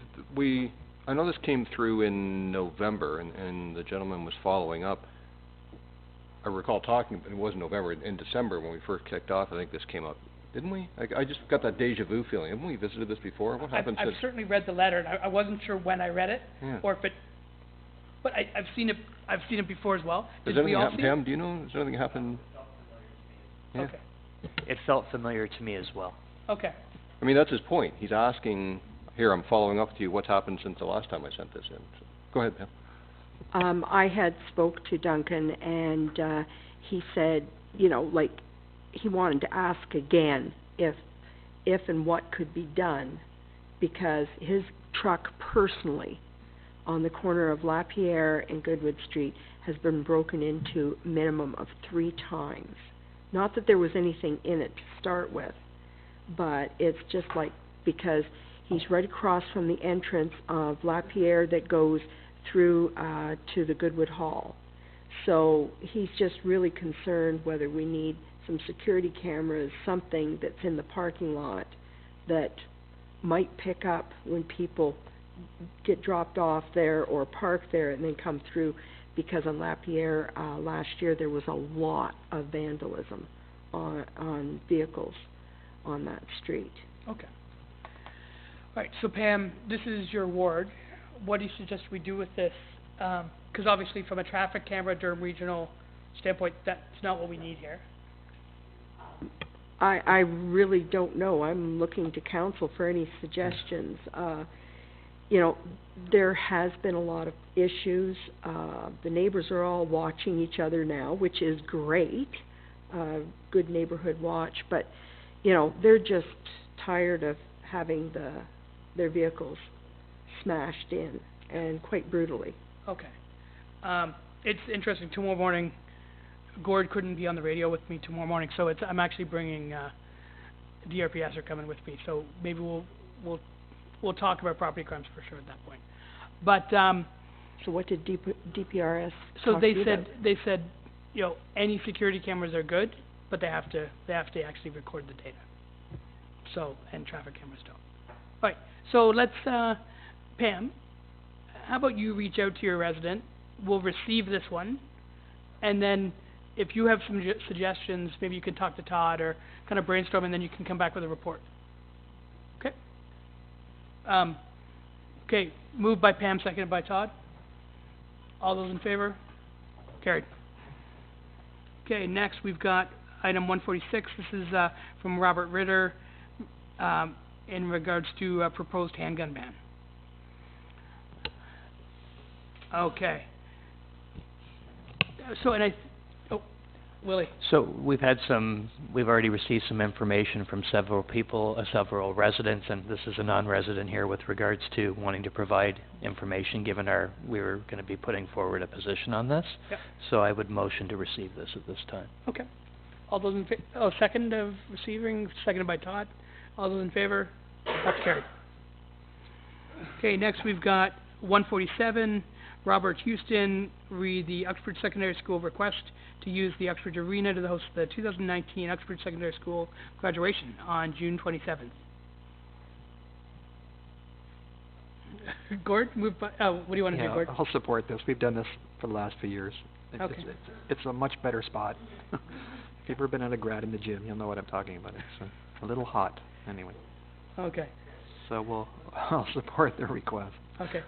So moved by Gord, seconded by Bruce. All those in favor? That's carried. Next is 148. This is the kids race team request for support of the kids race of the National Autism Foundation. This is sort of a form letter. This isn't a super local one. Go ahead. Yeah, this one brought up the same thought process of the other one that we were just discussing earlier. How local is it? How involved is it directly in our area? That doesn't really give us much. Yeah. Any other comments on this? Okay, give me a motion then, Todd. Oh, Gord? Just as an aside, we support Austin Riley, who's our local kid who races go-karts, as we know, and he's probably going to be coming in again soon. So I would rather see us, if we're going to be supporting somebody, be supporting him because he is local. Yep. Again, to follow your train of thought, I think we should investigate this to see what they're all about. Not that I'm opposed to it, but to me, Austin comes in priority before this group because they are not local. Yeah. We have very limited resources, obviously, and we want to support the people that are in our community first. Yeah. Todd? Well, and to that point, he's racing for the same thing, so it may be part and parcel of this already, I don't know. Well, that's what I was going to say. To that point, maybe it'd be worthwhile us reaching out to Austin and seeing if this is something he even knows about, right? Or if he's connected with it in any way, then it might change the whole thing, right? Okay, so do you want to just receive this and... Oh, probably Gord. I would still receive it. I mean, sorry. I would suggest we receive it and still forward it to the Golf Fund for consideration. Okay. But given, I think that we've met on the Golf Fund and talked about it, establishing a priority, which you've discussed here, local, impacting close to home, residents, so on and so forth. So to me, this one is a little bit lacking in the form letter. It's somewhat of a shotgun approach to trying to get any support you can possibly do. There's not even a paragraph there to support it, no disrespect to the cause or the people providing it. But if they're wanting something in this manner, it should be a little more detailed than this, other than a rate card being provided to you. This is almost a catalog ad, and it's hoping that, that they might get something from us. And the other thing that we've asked for as part of the Golf Fund moving forward is reporting after the fact. so that we can understand what's going on and what we're, and also to include us as a partner or a sponsor as from the township, just to demonstrate that we are looking to have a little bit of an aspect so that we understand what we're providing in funds is actually going to a good cause and that it's making a difference. Totally makes sense. Thanks. So, motion to receive? Moved by Willie, seconded by Gord. And refer to the golf, sorry, thanks. All those in favor? Carried. Okay, next we've got, resolution number 8. This is, accessible adoptive housing. Am I supposed to read this? Adaptable, sorry. Oh, no, and on this, there's a fully accessible condo building going in Pickering, in Durham Region. I spoke to the guy putting it in. It's really so completely accessible, which is fantastic. What's that? We're not. Can we make our resolutions shorter next time? All right. Resolution number 2019-03, February 4th, 2019, moved by Todd Snooks, seconded by... Who's that? Bruce? Okay. Bruce Garrett, that the following City of Oshawa resolution regarding the and addressing the affordable, accessible housing needs in Ontario be endorsed by the Township of Uxbridge. Whereas May 14th, 2018, Oshawa City Council held its annual special meeting to allow the public the opportunity to provide their views and or concerns regarding accessibility issues. And whereas a number of public comments received at this meeting related to the need to consider providing more accessible housing units included those that are affordable.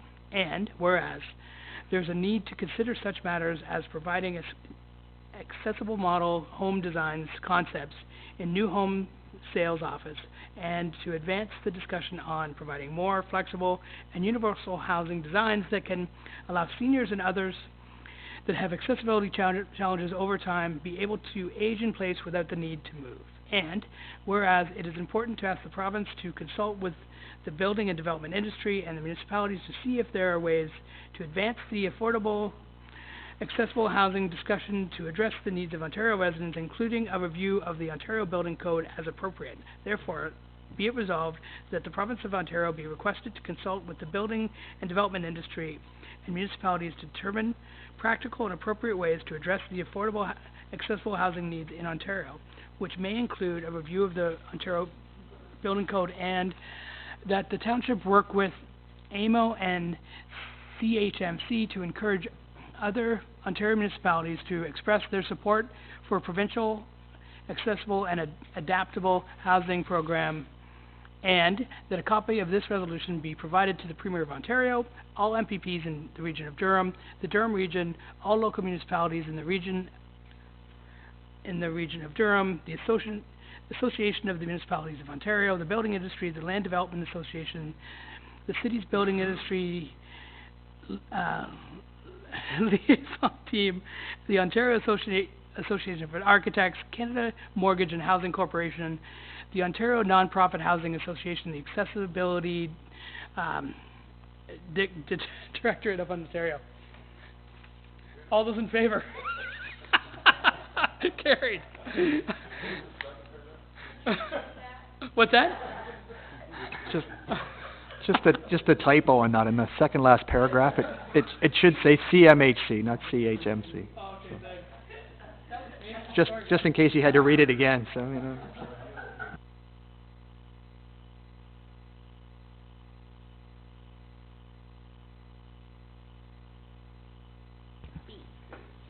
Where's B?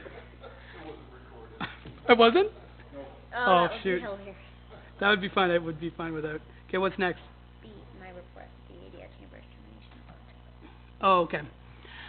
All right, so report CL 0819 from Catalina, read the ADR Chamber's termination of the contract. Okay, moved by Gord, seconded by Bruce. All those in favor? That's carried. All right, next one is report CL 0919. This is from Deb, in regards to the fees and charges bylaw. Okay, go ahead. Just a comment. This really feeds into what we've talked about during our our various finance meetings to be able to say, what else can we do to drive additional revenues? So good on them for going through and reviewing it. It's not really feasible to go through and say, well, what if, like what can that generate? We don't really know, but it shows the effort that is being put forth to increase revenues where we can outside of just typical taxation. So I'm glad they're doing this. And I agree 100%.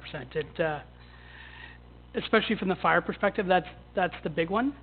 There was one change I thought we should make. That was on the second-hand goods item. We've got it down going from 300 to 200. Is that enough? Or should we go a little lower than that?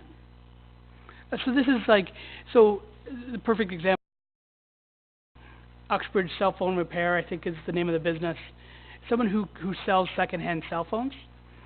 Again, $200 a year to run a business like that, that would probably be 4 cell phones in profit for a fee from us.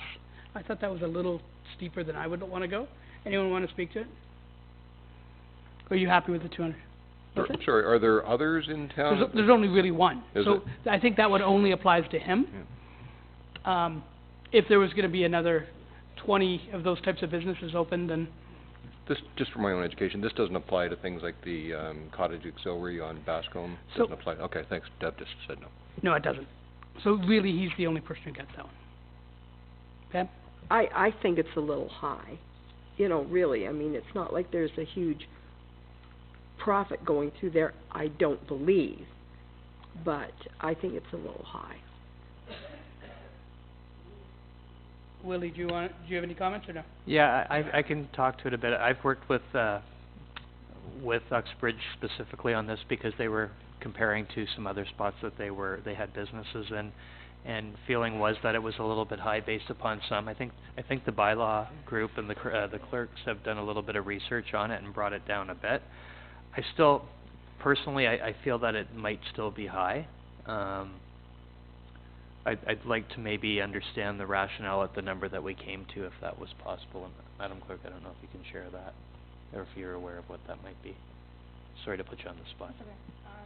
I think after we had met and talked about it, I think that was what we had felt would be in keeping with covering the costs that were necessary in order to carry out any inspections and that kind of thing. But if council would like to entertain reducing it further, then the one thing we had talked about was in comparison to the taxi, in that there be an initial fee and then perhaps as a renewal that could be less. So maybe you want to entertain that instead. Okay.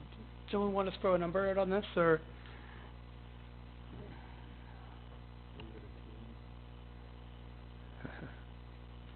Sorry, just...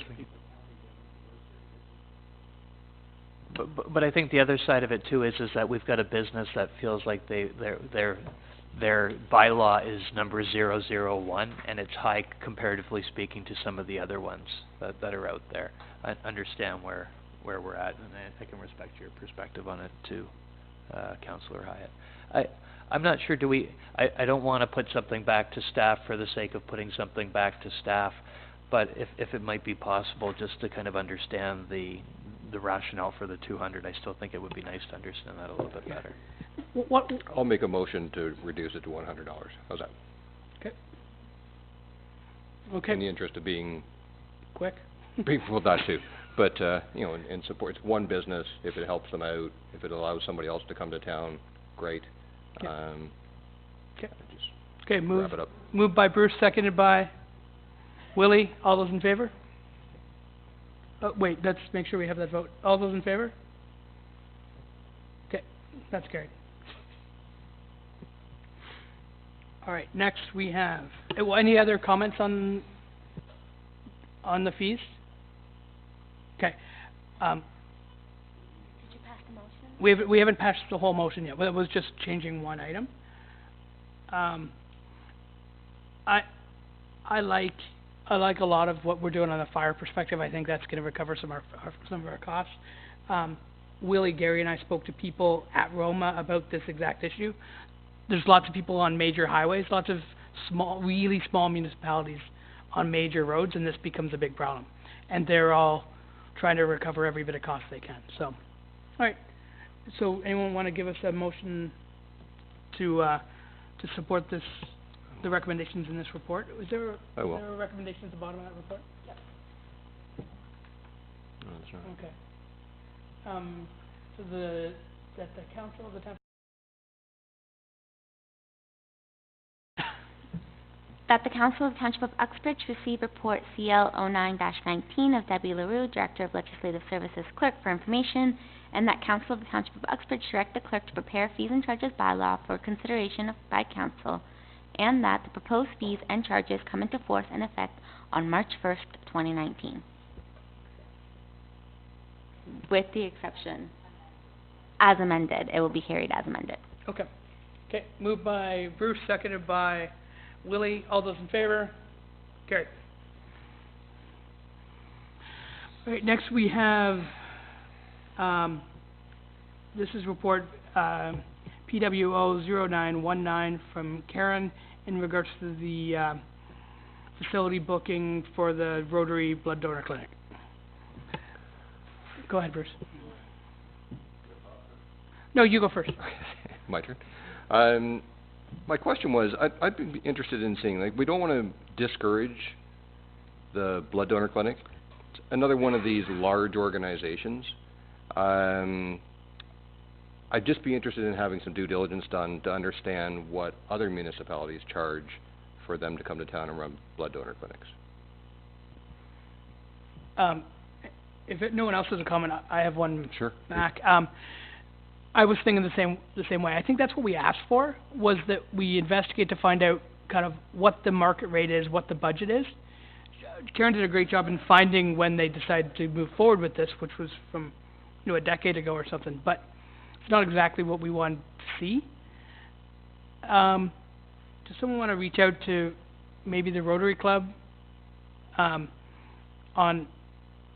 what the requirements are for this, just so we know. Again, we don't want to charge people that don't have any money, but I think there's some dollars here that we could recover against some of our costs. So, do you want to table this and reach out, or how do you want to deal with this, Bruce? My thinking is to refer it back to staff to investigate what other communities do when blood donor clinics come to town and understand what a reasonable fee is, and then return it for our consideration. Okay. Seconder for that? What's it? Sure. Go ahead, Gord. I mean, we're talking about a blood donor clinic here. We're not talking about a for-profit or something. I mean, this is a service that's provided. So I have no problem supporting it at no charge for 2 years, and I'll make that motion. Okay, would someone like to second Gord's motion? Okay, all those in favor? So, just a second, one more time? Okay, that carried. Yeah, They're a large organization. This isn't just a not-for-profit swinging by once in a while to pick up some blood. It's a big organization. Yep. And No. I don't think we should be given Yeah. to for free. We have voted though, so, Just and it passed. Get in the comments. Investigate it still? So my motion was made to investigate what other Was communities... there a seconder on your motion? I never got the chance. Oh, okay, sorry. So, The motion was made to have staff investigate what other communities charge for the blood donor clinic to come to town, and then we had another motion go on top of mine. So I'd like mine still to be on the floor. okay, would someone like to second Bruce's motion? I'll second. Okay, so, One, sign language? oh. Okay, so then, so the second motion, because that one already passed. So the second motion, moved by Bruce, seconded by Todd, that staff come back after finding out what other municipalities charge blood donor clinics. Okay, for future reference. All those in favor? That's carried. Okay, next. Just a second. All right, this is DS, did we do this one already? 0919. This is from Amelia in regards to, concession 15 Colby Road. Okay, any comments on this? I had a look at it. I don't have any concerns with it at all. Yeah, I looked at Google and it looks fine. Okay, do you wanna move the recommendation then, Bruce, with a comment? Just scroll down and see what the recommendation was. Okay.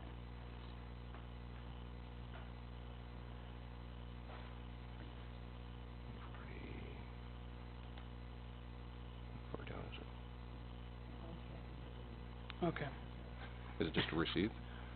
Probably is. 140. It's on page 147. Got it.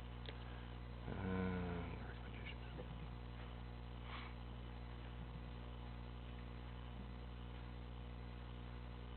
Yeah, so there's 6 recommendations there. Okay. Yeah. So I move we accept the recommendations as made. Okay. And second by Pam, all those in favor? That's carried. All right, next one is DS 1019 from Amelia, and this is in regards to 109 Oakside Drive.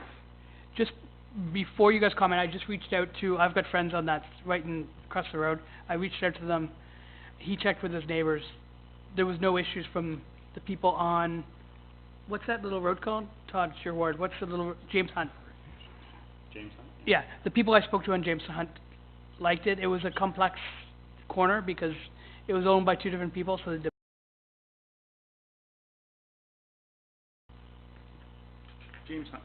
James Hunt is the condo one. Yeah. That's, okay. Right, and it's right on the corner of James Hunt and Oakside. Right, so it is a fronting to Oakside though? The driveway will be on Oakside? Or the driveway will be on James Hunt? Because it's giving an address of 108 Oakside, so... Yeah, but it's because it's not part of the condo. But the driveway is James Hunt? The driveway's gotta be off of Oakside if it's an Oakside address. No, doesn't have to be, Really? really. Because 25 Center Road. So which is considered, what is the exemption then here that we're putting in? House on James Hunt, or is it the backyard facing the house on Oakside? Can Because that's a big difference. Could someone give me the page number on where the maps are on this? 177. I'm on 175. Yeah, but go 177. Okay, thanks. I did love the proposed exterior colors thing where it shows a beautiful home. Yeah. Much bigger than it would be.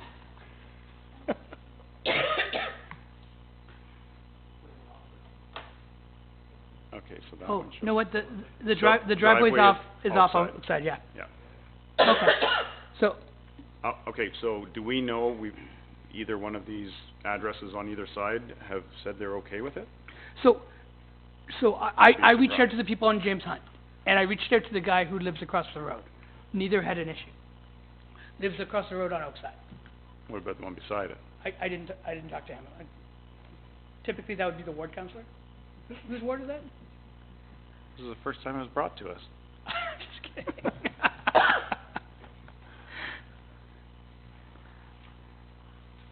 So, It's a small backyard. now this is, there is a public process with this, Todd. So, if you look at it, talk to a few people and have recommendations, you could still forward those to the Committee of Adjustment. So they'll make the final call. Typically, our comments would be done here in council, but if you have some suggestions, you could bring them. I did speak to people during the election on that court, and that corner lot was an issue because it wasn't very well maintained when it was owned by 2 developers.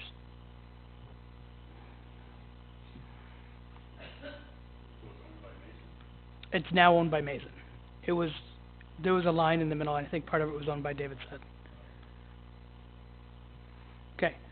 Do you want to turn on your mic, Todd, and then give us a recommendation?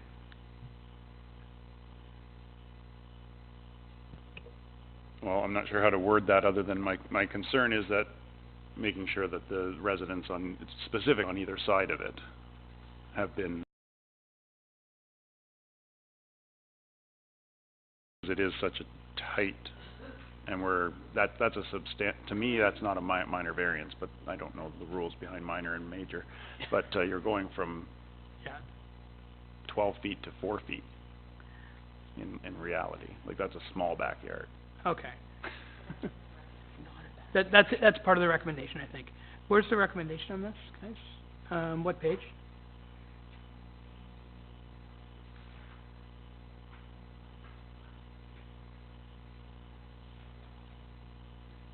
And does it give somewhere the square footage of the residence? I'm just trying to find that. Okay, so the recommendation is on 164. Catalina, do you want to go through those, or do you guys want to read them and make sure you're comfortable? Change the use of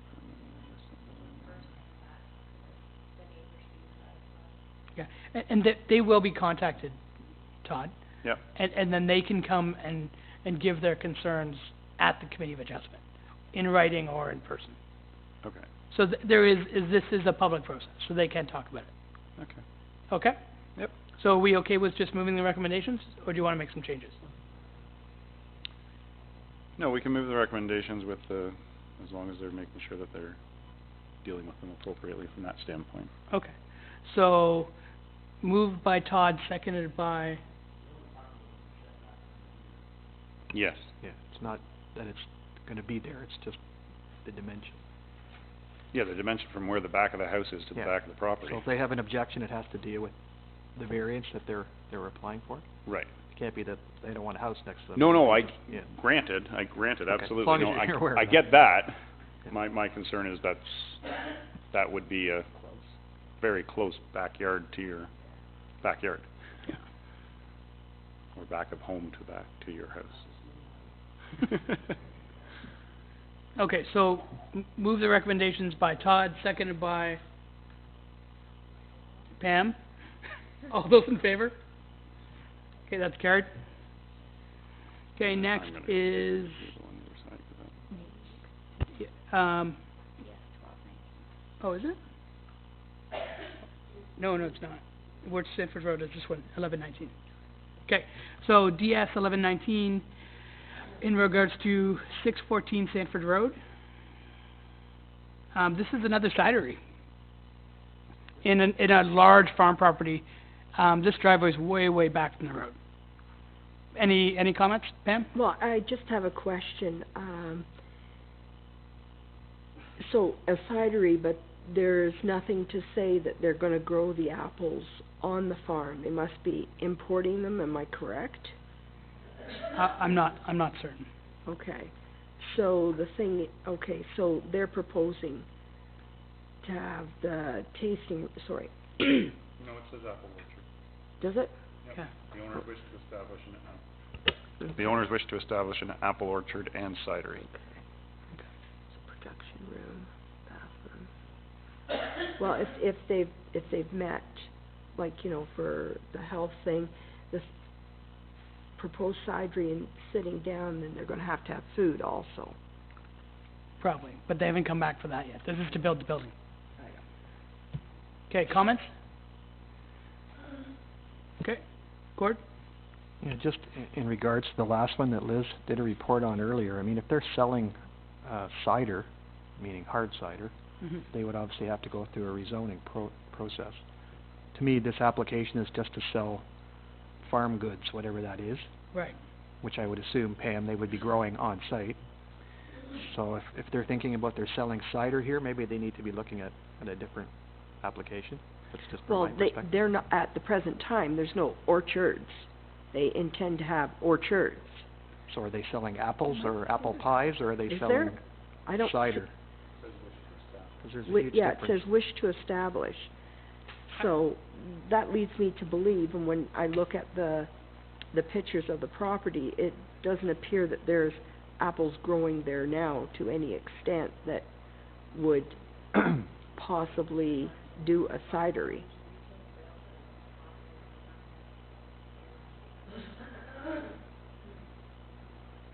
I think if it's farm produce, we probably don't have an issue with it, but if they're getting into selling cider, obviously it changes the dynamic. Yeah, because then you're back into, Well, it would be quite similar to the one on the 6th, Yeah. right? Yeah. Yeah. So maybe we want to put a little footnote in there for the Committee of Adjustment, just to say that if it's produce or whatever, we can accept that. If it's beyond that, then obviously they would have to come back with something else. Yeah, 'cause if they're just making apple juice, non-alcoholic cider, then, you know, that's fine, and if they're selling apples. But once they go into the alcohol part, then it's like whether the septic system is enough, if the well can produce enough water.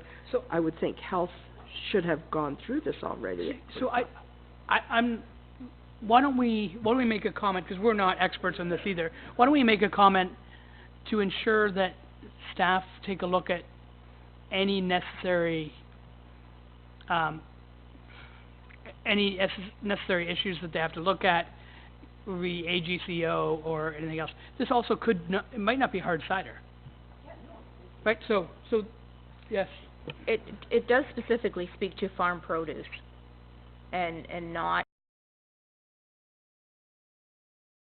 related products, then they would need permission from AGCO to do that, and most likely would be into a rezoning versus a minor variance. Okay, so, Pam, do you want to make comments, or do you want to leave it like that and just see how this goes? No, I think it's okay, because if there's no mention, because then that will, I mean, if they decide to do something else, then that really would,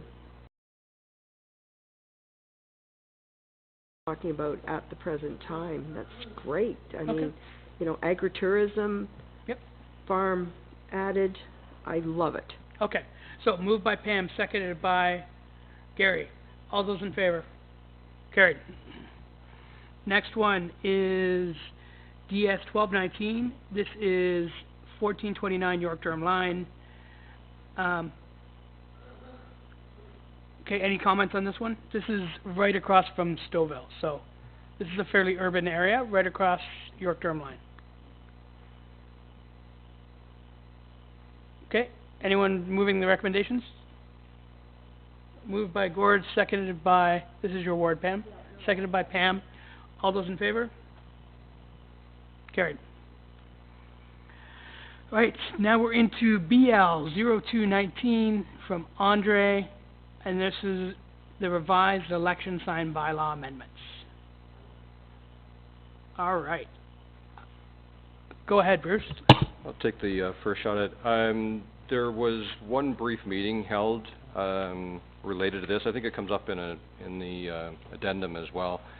I think we need to send this back and do some more discussions. There was a reference to signs being every 500 meters in the urban area. Trying to get the other parts of the report. Bottom line is, I think this needs to be revisited. Yeah, I think we've done enough and work. I looked at the proposed bylaw changes, and I'm with you. So the other thing is, there's a major concern with municipal property, but officially municipal property also includes road allowances, which makes it complicated. And then the 500 meters from any other election sign for the same candidate, again, I get that. It's a long way away, but what if there's two neighbors that both support a candidate? Go ahead, Todd. I would simply add to that aspect, if I look at my ward specifically, it's very small geographically, so 500 meters is, I'm limited to where I'm going to be putting signs, big time. Yeah, and then it didn't talk about, Buy a 10-pack. it didn't say like 500 meters on any one road, which could mean it's line of, it's in any direction. I think there's a lot of unanswered questions. And even in the Durham Regional election sign bylaw, according to that, you can hardly put them anywhere legally. They can't be within 50 meters, I think it is, of a road sign of any sort. Like I had a lawyer look at it, and it's very complex to actually follow those rules. And then the other issue we need to look at is the 10 meters from any other candidate sign is almost impossible to implement, because who put the sign up first? So, yeah, let's go back to the drawing board. It was only a brief meeting, Gary. I think it was like a half-hour meeting or something. Well, not even that long. Yeah, so I was this- the only one that attended. Oh. I couldn't, So you had sorry, a- I wasn't the only one. So you had a meeting in a Back phone up booth. the bus, there's people underneath it. Okay, so, yes. Okay, so these changes and suggestions came about from Councillor Rowan for the most part, and what we were trying to do was mirror the regional bylaw so that there's not so much confusion in terms of what is permitted on township roads versus what's permitted on regional roads. So that's what we were trying to do. In terms of just sending it back, I would appreciate that council could give me specific direction on the things they're happy with versus the things they're not, other than just carte blanche sending it back, because I need some direction in terms of what you want or don't want. In terms of the 500 meters, again, it was for roadways, it wouldn't deal with private property. It was just specifically talking with the 500 meters and the 10 meters. That's what we were asked to put in, so that's what we put in. So, and again, making it a little bit easier in terms of having the bylaws mirror image versus one says this and another says something different. So that's what we were trying to achieve. So if there's things that you're not happy with, i.e. 500, i.e. the 10 meters, if there's other things, please let me know. Okay. Yeah, through Dave to Deb, I agree, you need some direction. I think we didn't have a proper meeting, and I'll give you, there's lots of good things about the bylaw, there's a ton still to be corrected. I appreciate it, it feels like we've sent you on a goose chase, that's not the intent at all. If we have a proper meeting, I think we can nail this down in 1 or 2 sessions. Okay, I have a suggestion though. At the moment, we don't have bylaw manager. We have Deb, who's gonna be doing a couple different jobs here. Why don't we table this for say 6 months, so that we have an opportunity to have someone managing that department and we don't throw another, no. I would rather actually, sorry to not agree with you. I can leave, you can chair. With all due respect, I'd rather we keep at it, because Okay. I'm concerned that in 6 months that it's gonna lose traction and we're not Okay. gonna remember why we did this or why we didn't do that. Okay. And we've got some momentum going now, and then that way, when it's done, we can put it to bed, and Okay. if that's okay. So how Until, It's a month. wrong calendar. Oh, yeah, I'd like to just, Until maybe the,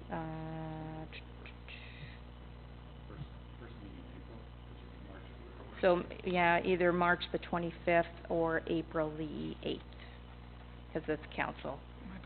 do you wanna, Yeah. just, David, comment, do you wanna bundle the addendum report BL 0119 into this as well? Sure. Sorry, Deb, go ahead. Actually, instead of just bundling it, the one that's on the addendum, actually, that was the original one, so it can just be received, because we've moved on. Okay. All right, so then, let's go, oh, Pam, yes.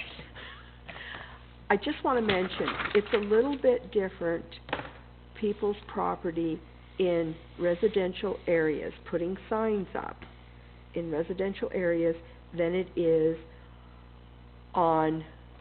in the country, because a lot of times there's no yard for a resident to put signs up, or for you to put signs far enough back than what we already do. So it makes it very complicated to put signs up in rural areas. And I mean, Gord knows, and it's really almost impossible in some places to put any signs up, because there's no grass. Okay. So let's, Okay, Yes, so, thank so you. guys, instead of solving this here, because it's gonna get later and later, let's do what let's table this till April 8th. and I'm away about then, let's go one more week. Do we not already have an ad hoc committee with yeah, we these do. three We guys? do, so that we're To gonna have represent them. those rural industries, sorry. So why don't you go back and digest it and Yeah. Yeah. make some recommendations? We're gonna have another meeting. Well, we're gonna have a meeting. Start that way and then come. What's a municipal property? To me, it's, a road allowance is municipal Yeah, I property. know. So let's, Why don't we Deb's all gonna give us provide a meeting. feedback? Why don't Yeah. we motion to, We've- I'll provide feedback to the, do a motion. To the committee. to the We should- campaign committee, whatever you wanna call it. Okay. Is So- it just me? We set up a committee. Just stop for one sec. Deb, what's the date? April, go one more week after April. Does that matter? Okay. Okay, go the 8th, that's fine. So let's table to April 8th. Let's have, Willie, you had some suggestions of, Dave, I we think already that have a everybody committee. can We provide have a their own committee. Yeah, I know. feedback. So we don't Okay. need, we'll, I'm not suggesting we'll I wanna meet, join the and committee, I'm we'll just be- suggesting we provide feedback. we'll be happy to have your feedback. Yeah, Okay. that's fair. all Yeah, right. can I So- just say one more thing? No. So, I didn't Yes. think so, but I will anyways. So, I know that a lot of people were concerned from 2014, 2018. Clearly the information was a little bit better. Our sign violations went down something like 21%, which isn't bad. Like, that's a pretty good change over 4 years. That being said, I think we need to look at changes and make them appropriately, because if we look at it as per your point, Mr. Chair, if you're allowed to have it 30, or what was it, 10 meters or 30 feet from another sign, that means at 12:01 everyone's going out and hammering signs in at T intersections. So I think it just stands to reason that we have to look at it a little bit better. The other thing is that many said that they got signs picked up without notice. So I mean that can be the case, and I had signs that were mowed over. So we just need to look at it. It's very complex. It's very tough. Just keep in mind, the goal of election signs is to make sure that there's not a significant barrier to entry from any candidate who wants to run. So we don't want to make it too expensive to run as a candidate in Uxbridge. We don't want to give this council an unfair advantage over new people that want to run against us. So we want to make sure that it's as fair as it can possibly be, and we're not setting up rules that make it, impossible for us to get elected out. Okay? So let's try and make this thing fair, and let's have the committee do that. I want a motion now to table this till April 8th, 2019, and to have fellow councillors reach out to the ad hoc committee and give them suggestions. Moved by Pam, seconded by Willie. All those in favor? That's carried. All right. Where am I now? Are we bylaws? No. You're gonna lift it off the table Oh. and then just... Okay, let's make this one really quick. BL 0119 from Andre. This is another election sign report. Can we get this one received? Oh, lift off the table first. Lifted by Pam, seconded by Todd. All those in favor? It's lifted. Motion to receive by Pam, seconded by Todd. All those in favor of receiving? Carried. Okay, next. Next one is BL 0319 from Andre in regards to the proposed regional smoke-free bylaw. Gord, do you want to speak to this? We're working on this down at the region. It'll be coming back, I think, at the end of March to us. So Yeah. maybe we'll wait until that time before we bring this forward. Okay, you guys okay with a motion to receive? Because theirs will supersede whatever we do anyway, so. Right. And there was some really good discussion there. Okay, so motion to receive by Gord, seconded by Todd. All those in favor? This was just an opportunity to direct us to submit our comments. Okay. Does anybody want to say? There's been good discussion about ways to differentiate cannabis from typical cigarette and vaping that will make it very difficult to use it to smoke cannabis on main streets in public areas like that. I think you'll be happy with the proposed.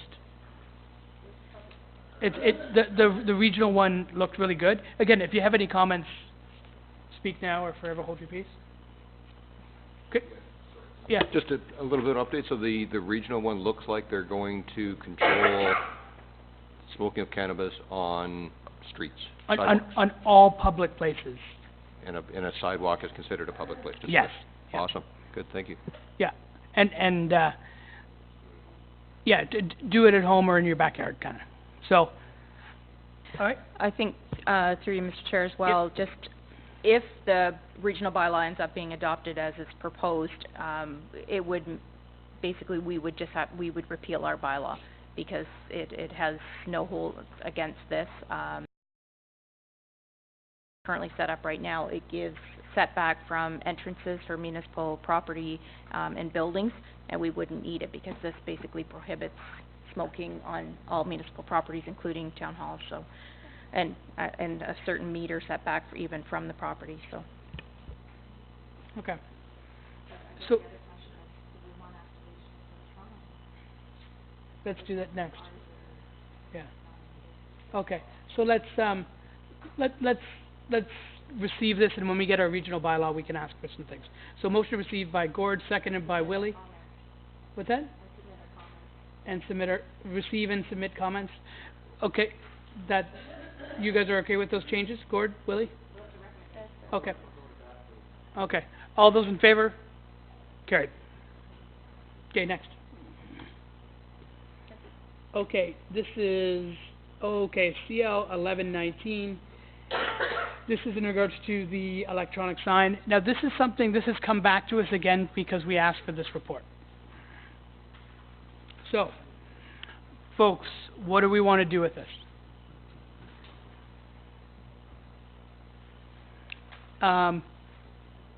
Okay, so I think the sign looks way better than it ever has. It's way more legible than it's ever been. This is just my comments because no one else was throwing things out. I think it looks better than it's ever looked. I can typically read it when I go by. So I think we're moving in the right direction. I think forcing people to have professionally done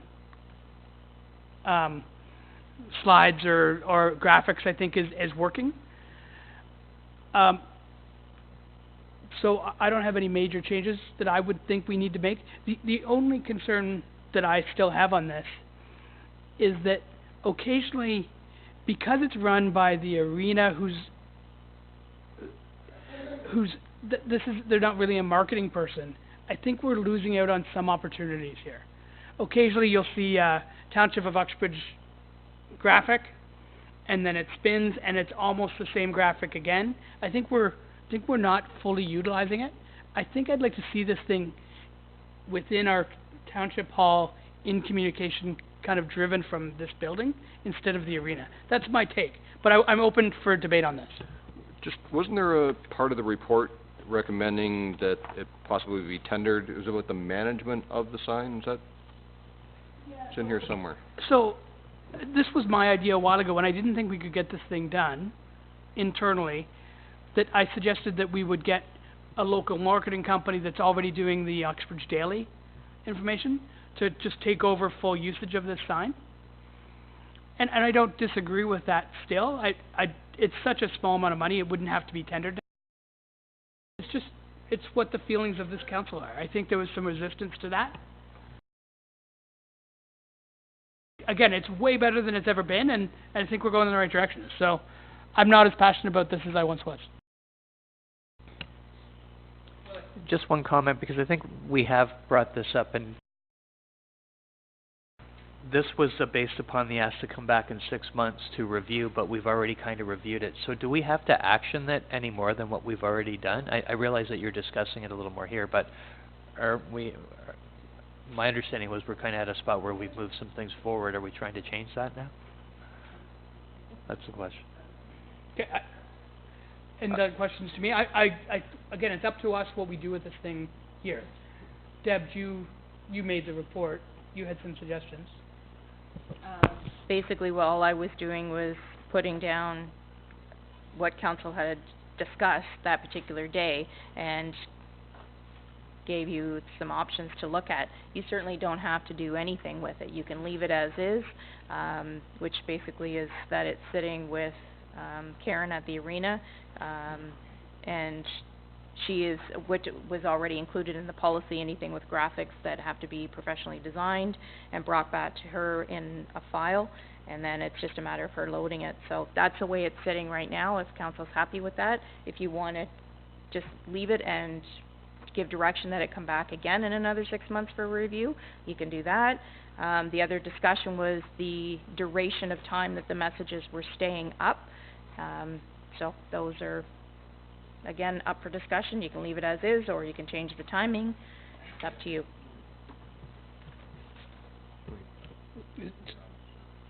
I think the only thing left to discuss, I mean, it's more effective, unquestionably. The messaging is better. There's issues as far as what the sign looks like. Doesn't matter. That's done now.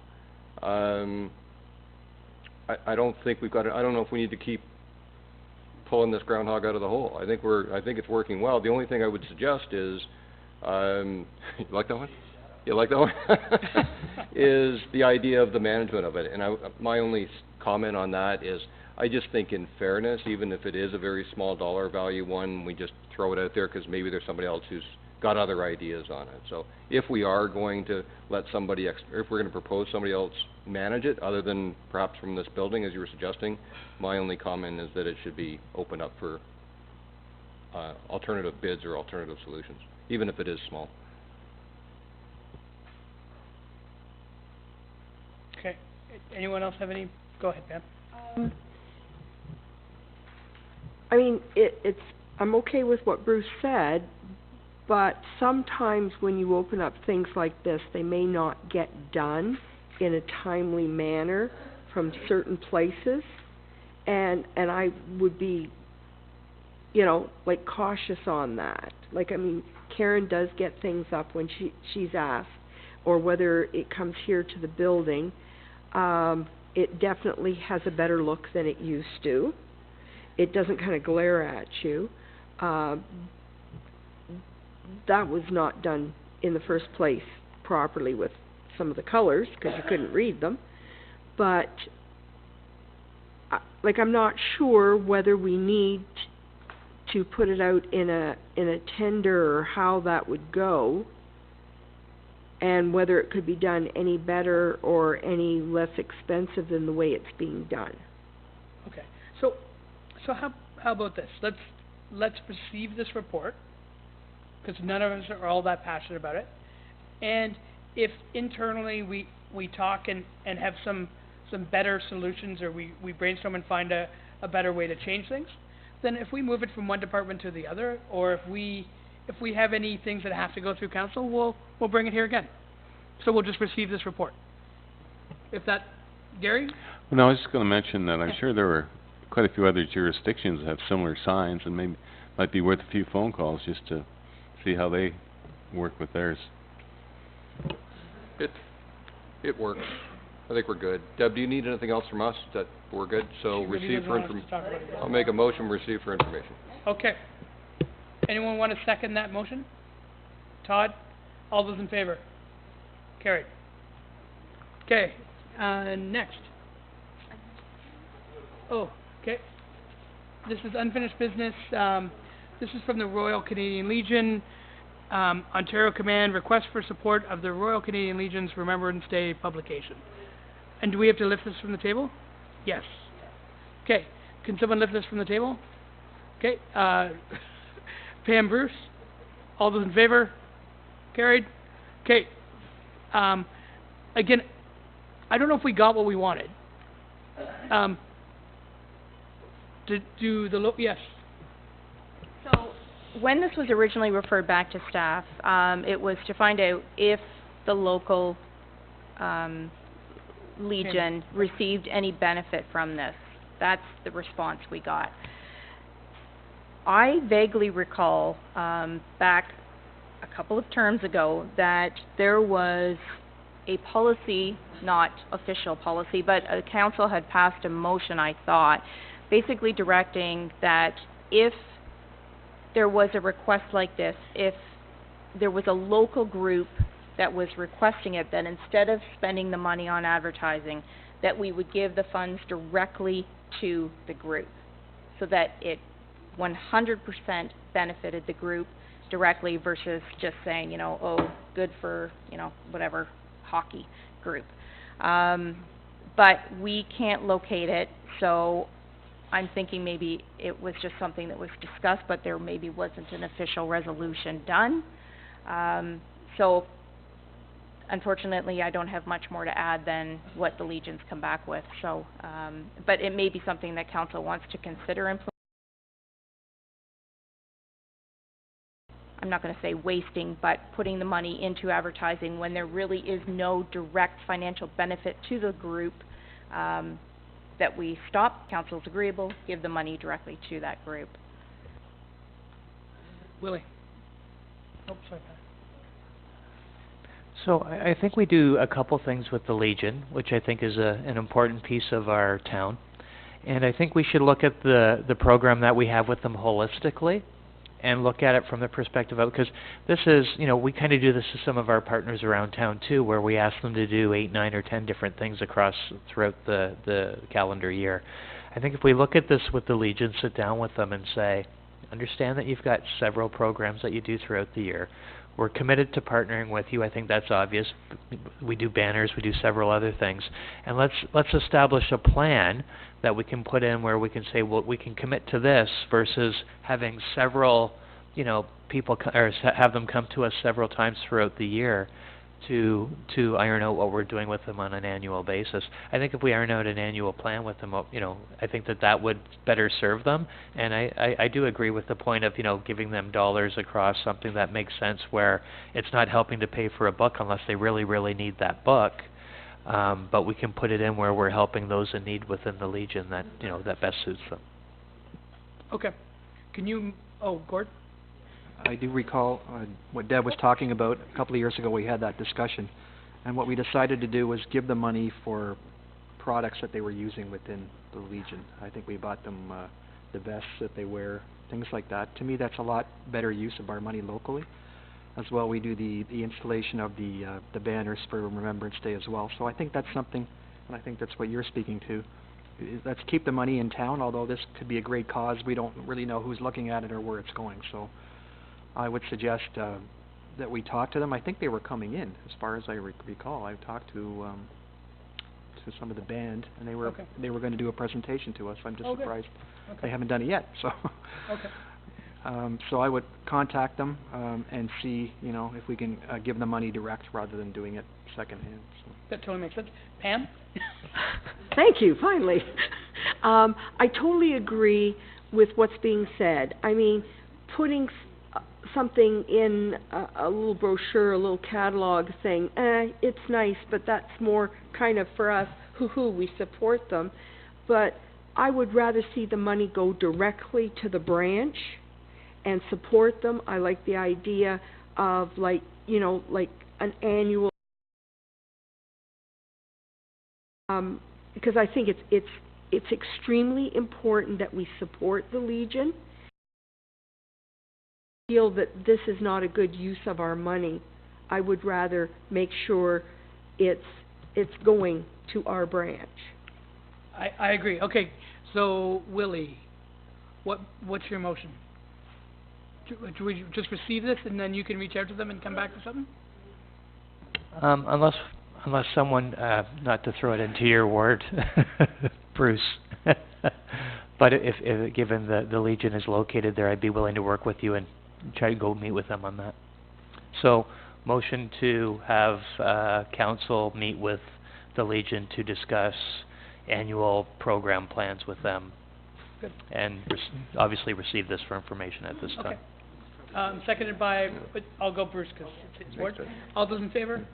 It's a great idea. Carry. Great. Next. Okay, this is 12A under other business. Ministry of the Environment, notification of the application to take water for Foxbridge. Okay, so this is something that they work with the province. This is just an FYI for us. So, motion to receive. Do we get paid for this water that they?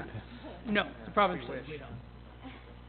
Okay, so moved by Gord, seconded by Gary. Is that okay? Yep. Motion to receive. All those in favor? That's carried. Just a quick question. New guy on the bench here. Yeah.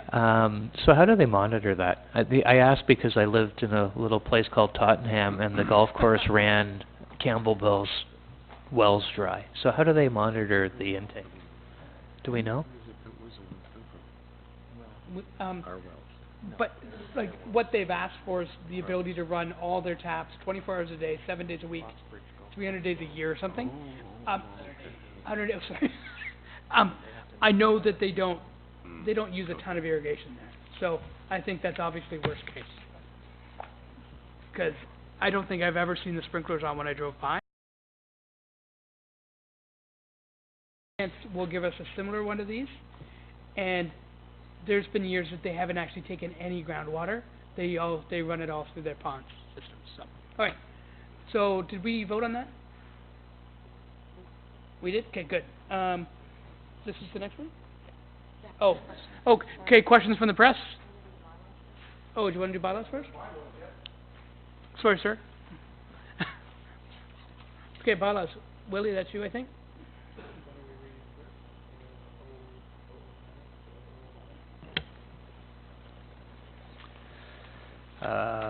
First reading and second reading, moved by Willie Pop, seconded by Councillor Hyatt, that leave be granted to introduce bylaws numbers 2019.009 to 2019.011, and the same be read a first and second time. All those in favor of first and second reading? Carried. That third reading, that bylaw number 2019-001 to 2019-011 be now read a third time, finally passed, that mayor and clerk duly sign and seal same. All those in favor? That's carried. Okay, now we are going, then questions from the press?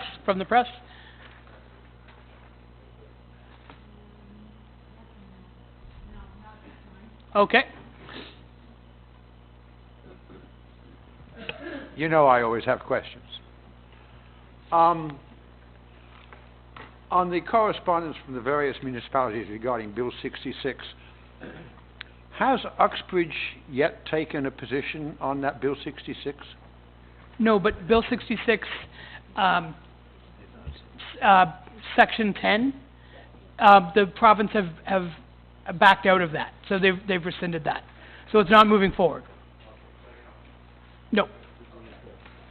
No, yes. You have to come. On the affordable, accessible housing resolution, I'm just a little confused. I'd like a little clarification. Do you want me to read it again? No. No.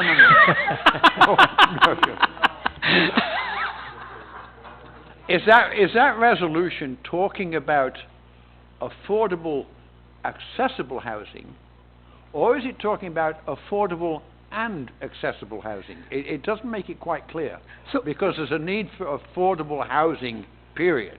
Right. The way I've read it, and the needs that I've heard about throughout the community and throughout the region, is affordable, accessible housing. That's a huge, huge need. We have more affordable housing with walk-ups, but for those people who are trying to age in place, it's a significant concern when they have accessibility issues. Yeah, okay, I just hope it's affordable housing is not going to get pushed to the side, because there's desperate need for it, including in this town. On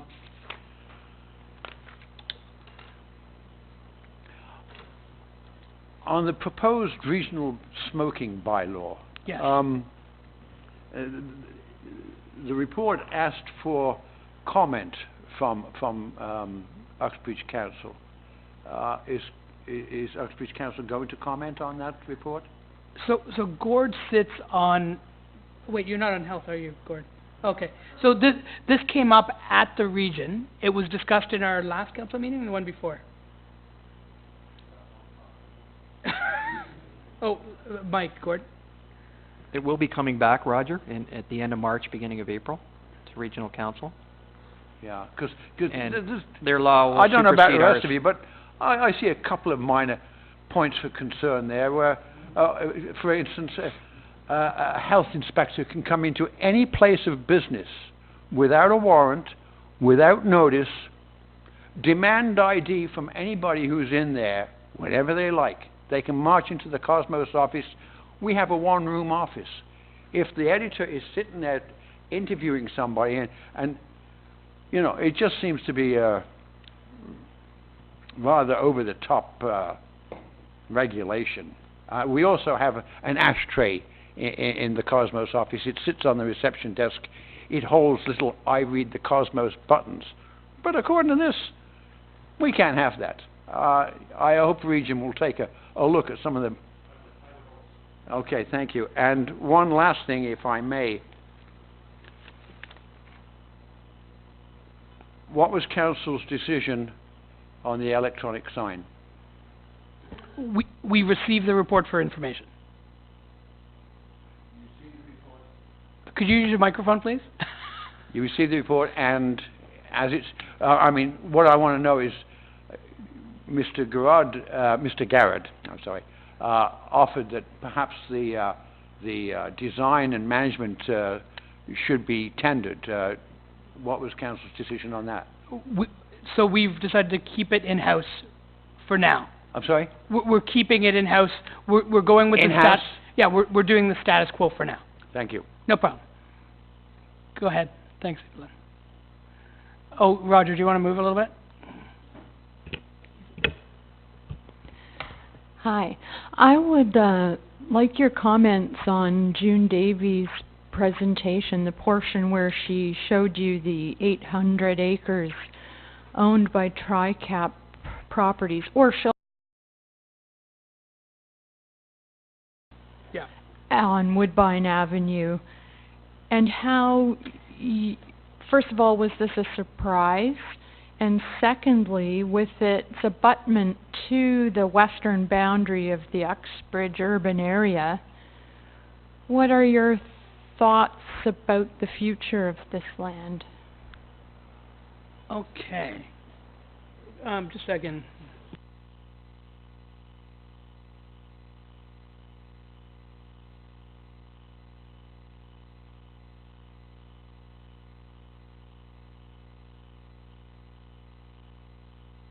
So, again, I was just making sure I could speak to this. We have a resident of Uxbridge that owns, obviously through a numbered company, significant land holdings throughout the municipality. I think that individual, I think the land, and I think it's a significant, I think they're concentrating on agricultural uses right now. It's also not within our urban boundary. So this land can't be developed anytime soon. It's not within our urban boundary. There's no plans for us to go in that direction. It's west of the 6th. If someone's buying it to develop it someday it's going to be a long time from now, because there's no plans for us to go in that direction. Okay, is that fair?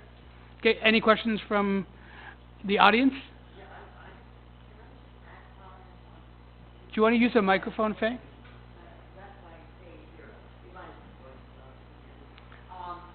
Faye, so Faye, we can't, the problem is we record it, so if I'm answering a question that no one knows what it was, that'd be good. We were talking about when I mentioned the intent, the letter of intent, and you said, oh, we already have a legislation, but it appeared that legislation would only occur after the person purchased the land. I think the only way you can control this, and I'm thinking from a legal aspect, because I always do, is from a perspective of before one purchased land. Now, I'm not saying that if I buy a house, and you know that I'm buying a residential property, it's being used as residential, I'm going to live in it, that one would have to do that.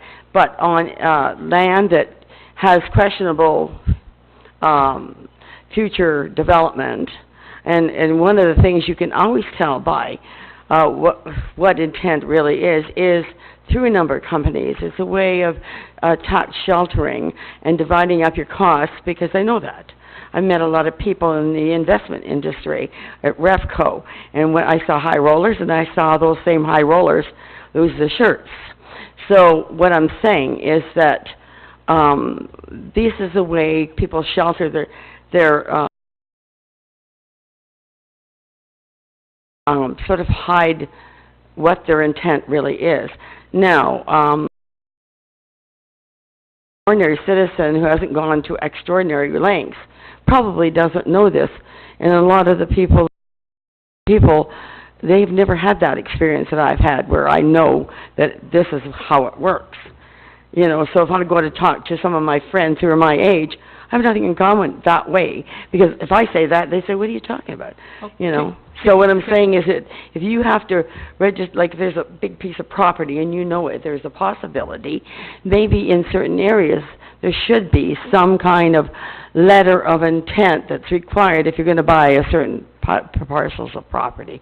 If the person is a farmer and they already own the property, we really shouldn't be interfering with them, except if it interferes with somebody else's property, or if it's a environmental violation, because some of them actually have to sever their lands to actually stay alive. Okay. Can I answer? Yeah. Okay, great.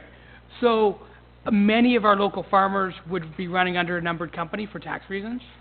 Most people who are buying rental housing, any land often use a numbered company to do it. That's the problem. But it's the way business happens in Yeah, Canada. I know. So from an Uxbridge perspective, I understand why you're asking what you're asking. Mhm. It's the way business is done in Canada, and it's from these chairs. I don't think we're going to change the way business is done in Canada completely. I know. It's just that represents a problem if somebody does buy, they're new to the area and they don't have like a farm, and they're just buying a piece of land. Then you've got the Grain Boys situation where they purchase a piece of land because it's reasonable compared to the other land. Okay, they're here because they can operate that cheaper. And the question is in the balance of, would you want it to be a Canadian company or do you want it to be operated in China? You know, this is it, because that's what's the direction of everything's going. Okay, so again, I'll just do the last little comment, and that is anyone, including your house, you could submit an application to change the zoning on your property. It's then up to us, and you could hire planners, but it's up to us to determine whether or not it's legal from a planning perspective for that property to be that use. Well, I wouldn't be that naive because I'm in a residential That's my point. housing But area. any property, anyone can ask a different Yes, zoning. I know. It's your legal right. All the legal reasons why it should or should not be changed. Yeah, I know. And then we do that. So, and then people will often come with before they start their process, come and get advice from us, which again helps business move quicker by making sure that they have full applications when they come to us. Well, if there's anything that our regional representative can do at the regional level to sort of present these dilemmas, and that would save us legal fees, it would be great for the township and for the region. Okay, thanks, Ben. All right, can I get a motion to go into camera? Moved by Todd, what's that? Is there anything else on this agenda? Okay, motion to go to, moved by Todd, seconded by Bruce. All those in favor going into camera? Okay, thanks for coming in.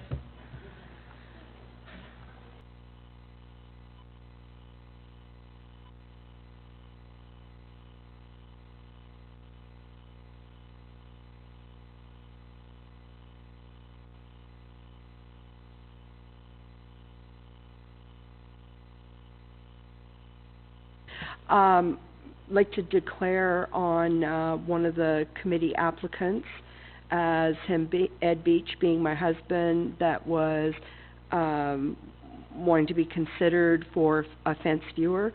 There was a direct conflict of interest, and what else do I need to say? Okay, done.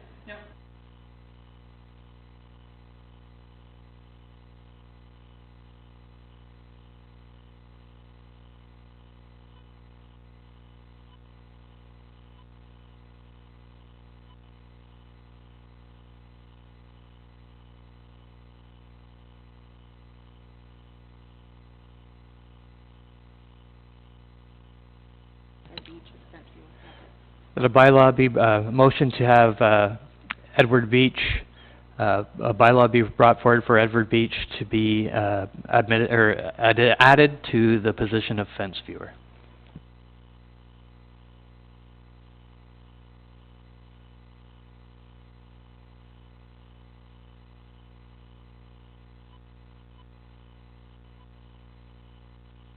What? Actually, I'm not sure I can after that. Motion that Robin Coombs be added to the Canada Day Committee.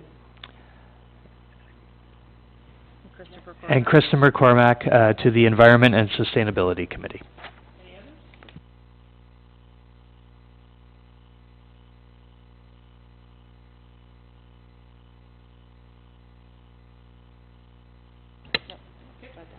Yes. That leave be granted to introduce bylaw number 2019-012, being a bylaw to confirm the proceedings of its regular meeting of council on February 4th, 2019, and the same be read a first and second time. All those in favor of first and second reading, carried. That leave be granted for third. Third reading, that bylaw number 2019-012 be now read a third time, finally passed, and the mayor and clerk duly sign and seal same.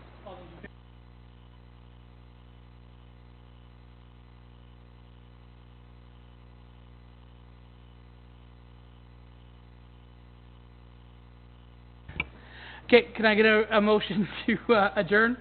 Moved by Gary, seconded by Willie. All those in favor? Carried. Oh, you want to stay? Carried.